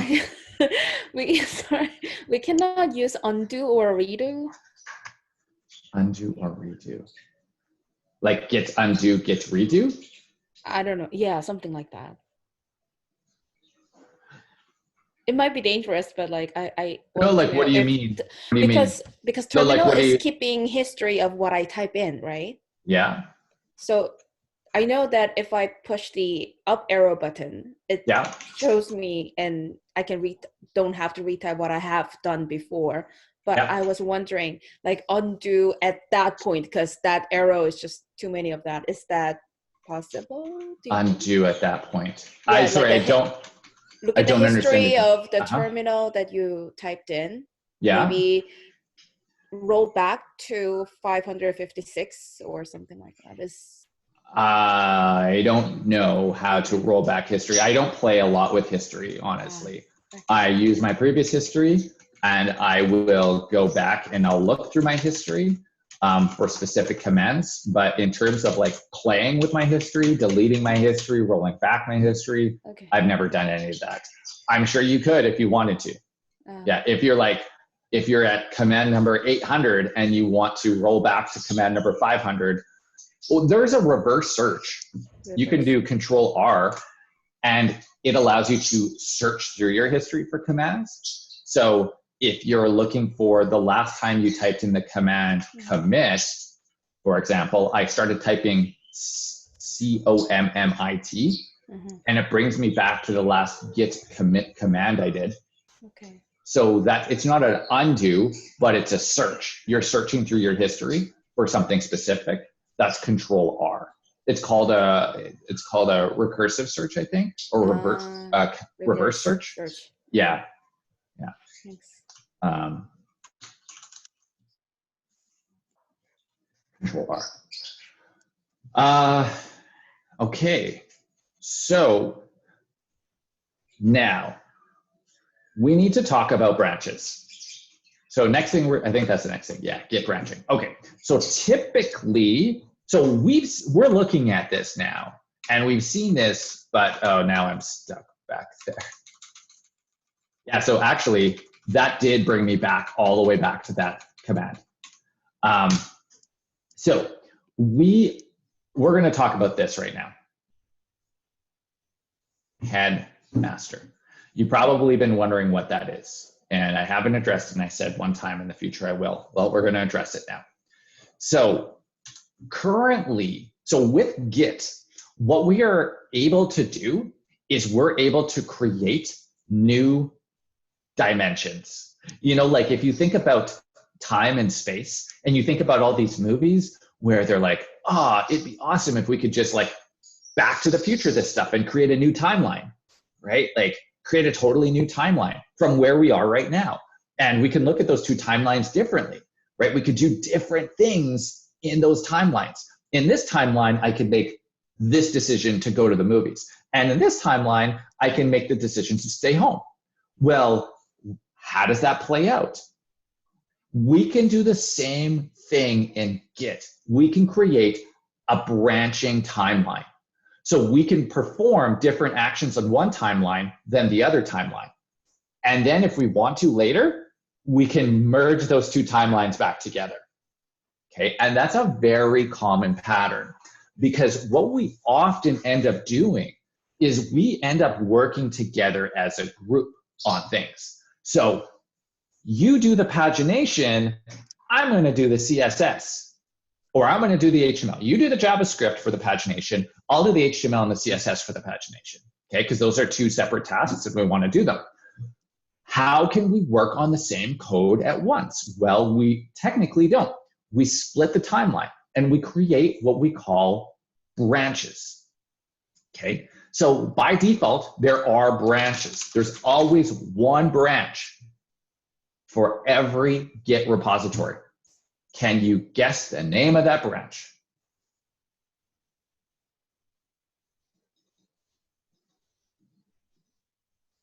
Do you see me highlighting it?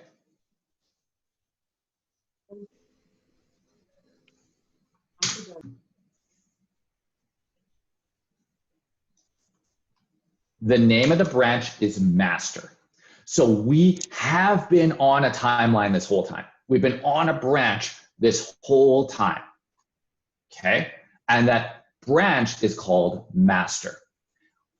But oftentimes what we do, and one of the restrictions I put on all my developers is I say, you are not allowed to work on master. Master is the pristine branch. What we need to do is you need to go out and create a separate timeline and do something on there. And if it works out and it's good and everything works bug-free, I'll allow you to merge that work into master. But you never work on master. That is the rule at my company. Okay, any company, any team that I would manage, that would be my rule. So let's look at what that looks like. It'll make a lot more sense. So oftentimes we would create a new branch. So we do something like this. Get branch, and we talk about the feature that we're building. What are we building today? What are we building today? Pagination. Pagination, thank you. Pagination. So Git branch pagination will create a new branch, a new timeline off of our current master branch. So it looks at the current time, and like it looks at the code right now, everything that's been committed, all the snapshots, and it creates a separate timeline. Now, if we use the git branch command, we see we have two branches. Master, the one with the star beside it, means that's the branch that we are currently on, and another branch called pagination. To switch branches, yeah, go ahead. Is the master one of the branch that's about the same size, or is it kind of like a tree trunk? And it's a pagination. Tree trunk, but let me turn. I wonder if there's an image. You know what? Actually, let's watch this video because this shows the Udacity videos for this are awesome. So we're going to go to Udacity and we're going to watch the video together because I honestly can't replicate this. This is high budget stuff. Truly, I'm not even joking. So we did a tag. Okay, you can't hear it, right? You can't hear it? No, and that's fine. You don't need to hear it. So this is where we're at. We're at master. This is our normal timeline, right? These are commits, commit, commit, commit, commit, commit, commit. And we created a new branch. And they look like they're the same. They have all the same history. They look identical.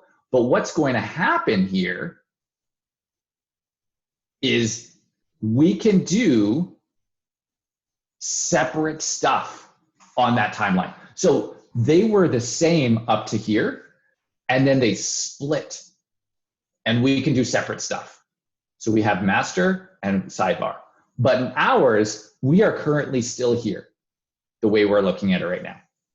We created a new branch, but they both look completely identical. They have the exact same past, right? They have the exact same past, everything. Okay, so to switch branches, so when we look at our branch, we are on master. If I want to switch to pagination, I do this, git check out. I want to check out a branch, pagination. And now it says switch to branch pagination. And you see, for me, it says pagination here. For you, if you use the Git tools that they recommended in the first version, it will also say that for you. Okay, and if I look at git branch, it shows I'm on the pagination branch. So now I can go and do stuff on this branch. Watch. So I'm going to come over here and I'm going to be extremely destructive. And I'm going to come over here and I'm going to take away this function and I'm going to take away this and I'm going to take away this random piece of code, save, git add dot, git commit dash m, destroy stuff. Okay. Okay.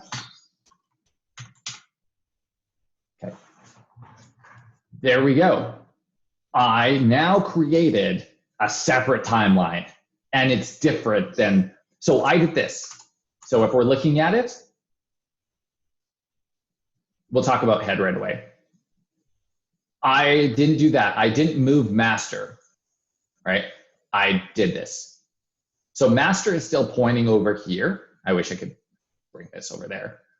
Now I created a separate commit on sidebar. Head, this concept of head, and we can look at this. So now things are going to start to get crazy. Head is my current branch, whatever branch I'm currently on. So I am currently on pagination, therefore head is pagination. If I git checkout master,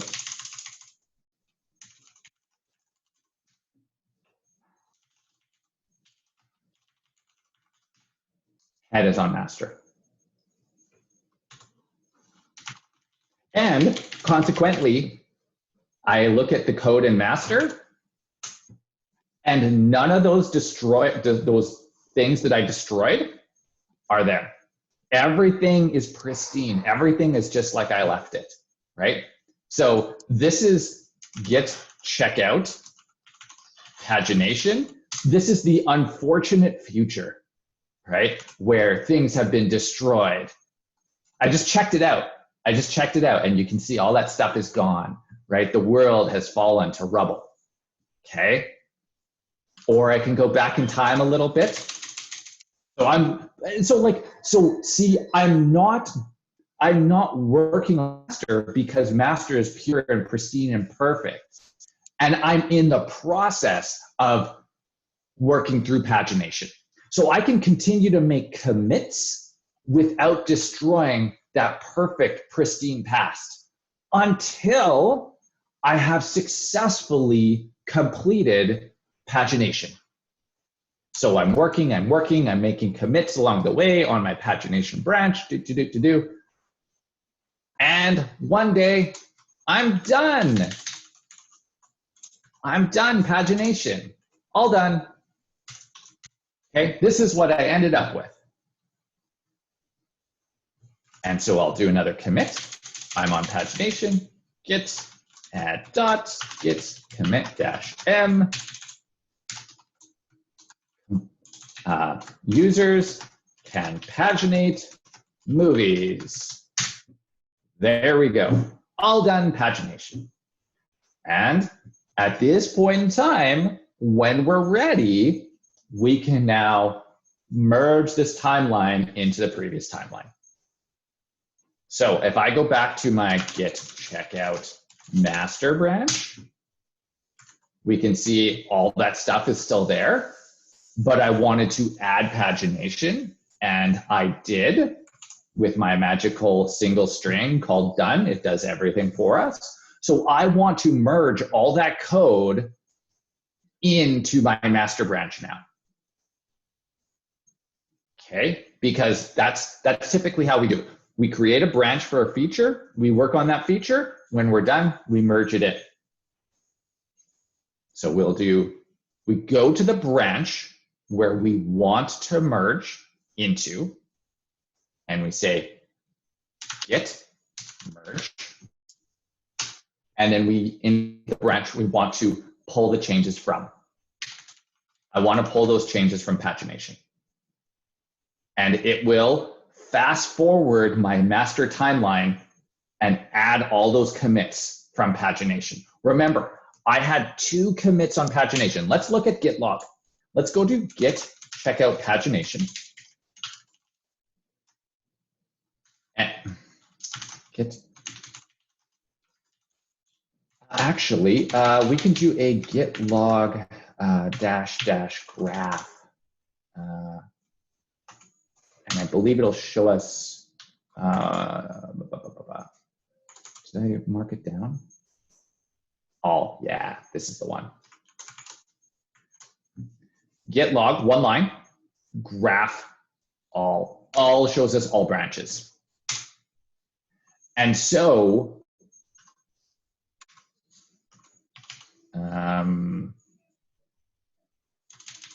yeah, this is perfect. So we can see head where we're on, right? We are currently on master. It is behind pagination by 2 commits. Pagination has 2 extra commits that master does not have. So if I want to move these commits over to master, I need to merge them together. And what that essentially does is it catches master back up with this. And so it pulls those changes into master, because that's the pagination stuff. So I went off in time, I did my little experiment, added my little feature, everything worked out great. I'm ready to pull those changes into my master branch. Okay, so again, git checkout master, already on master, git merge pagination. I want to merge the pagination changes into my branch. And it does what we call as a fast forward. It was a really easy merge. It just needed to apply those, because luckily nothing else on master changed in the meantime. Okay, and then if we do our git log and we look again, we see master and pagination are equal. They all contain the same code. Now we're still on master. Head is pointing to master. Let's take a look at what our code looks like. Oh, all that JavaScript is gone, because this is how we do the pagination. Right? This is my magical pagination method, calling done. Let's pretend. Okay. I don't think I'm going to be able to make it through all of this stuff today. It's already 11:35. What else do we have to talk about?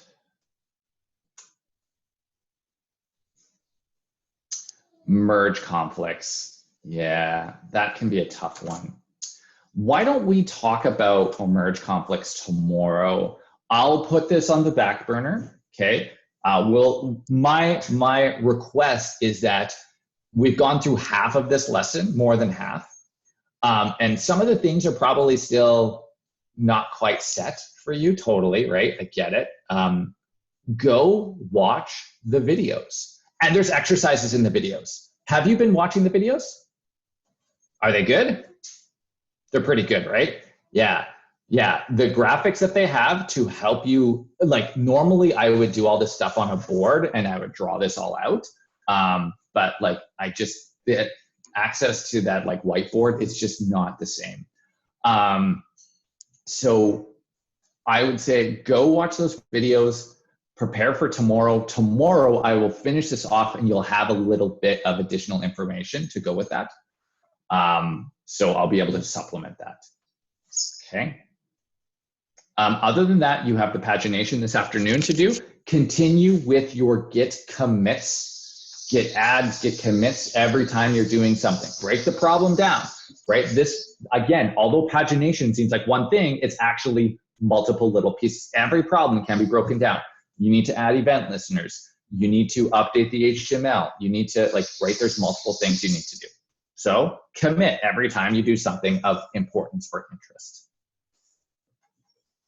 Okay, any questions, comments, concerns?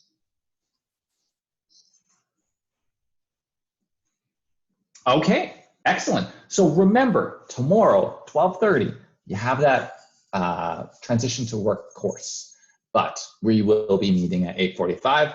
Again, also a reminder, I've released the grades. Go check your grade. If you have any questions or comments, feel free to message me. Those are the grades I will be submitting probably by the end of the week, okay? So you've got a couple days if you need to talk. All righty. Have a great afternoon, and I'll see you tomorrow. If you have any questions, I'm online. Okay. Thank you. Bye.